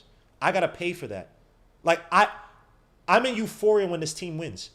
When Randall was not doing good, when Randall was doing good, who was one of the first people to say, yo, I was wrong on Randall? I was one of the first people to say, you know what? I was wrong on that. Randall improved, blah, blah. Now it's the first 3-4 games in the regular season. So please, guys, I want people to not stop saying that we are not negative. We just discuss everything. That's it. And we talk with hyper voice, active voices. Everybody's got an opinion. It's debate. You know what it is? It's like yeah, but a lot of these opinions dealing with a female. Tell them what they want to hear. And let them believe the Disney World. Sorry, we don't give Disney World. And let me help you guys out. Let me help you guys out. I was right on McBride. That's all I'm gonna say. I was right on McBride. I'm joking. Hold up. Let them do it. Can I say something real quick? Like and subscribe. Last comment, Ethan. We're gonna how do you go ahead, Ethan? You happy about my son McBride? No, don't do that. Don't do that. I just want to don't do that. Guillermo put everyone on. Thank you. Don't try. No, don't try to steal him now. I just hope everyone. Don't do that, Ethan. Don't do that, Ethan. And I just want to say, all these Grimes lovers, you guys were not talking about him before, so. Hold on. Okay, yeah, nobody was on the Grimes train at all. Everybody's not like that. Actually, like, irritating. The only person, and this person is not here tonight. The only person I heard talking about Nick G Grimes and a few was other Nick people. G. I didn't hear no one. All these people that say, yo, I love Grimes. I have never heard. Gamo. Nobody ever said anything about Grimes. And second of all, Gmo, we watched tape on McBride together, and I said a month before the draft that I would draft him. So I've been on the train. Yeah, but I'm gonna tell you right now, Guillermo said it in the. Yeah, he said it first, but I've been on it like for a month. That's fine. That's fine. Because I remember, I still remember being at the gym, and I was like, yo, Hinz, you see this dude McBride, son? This dude with the hair?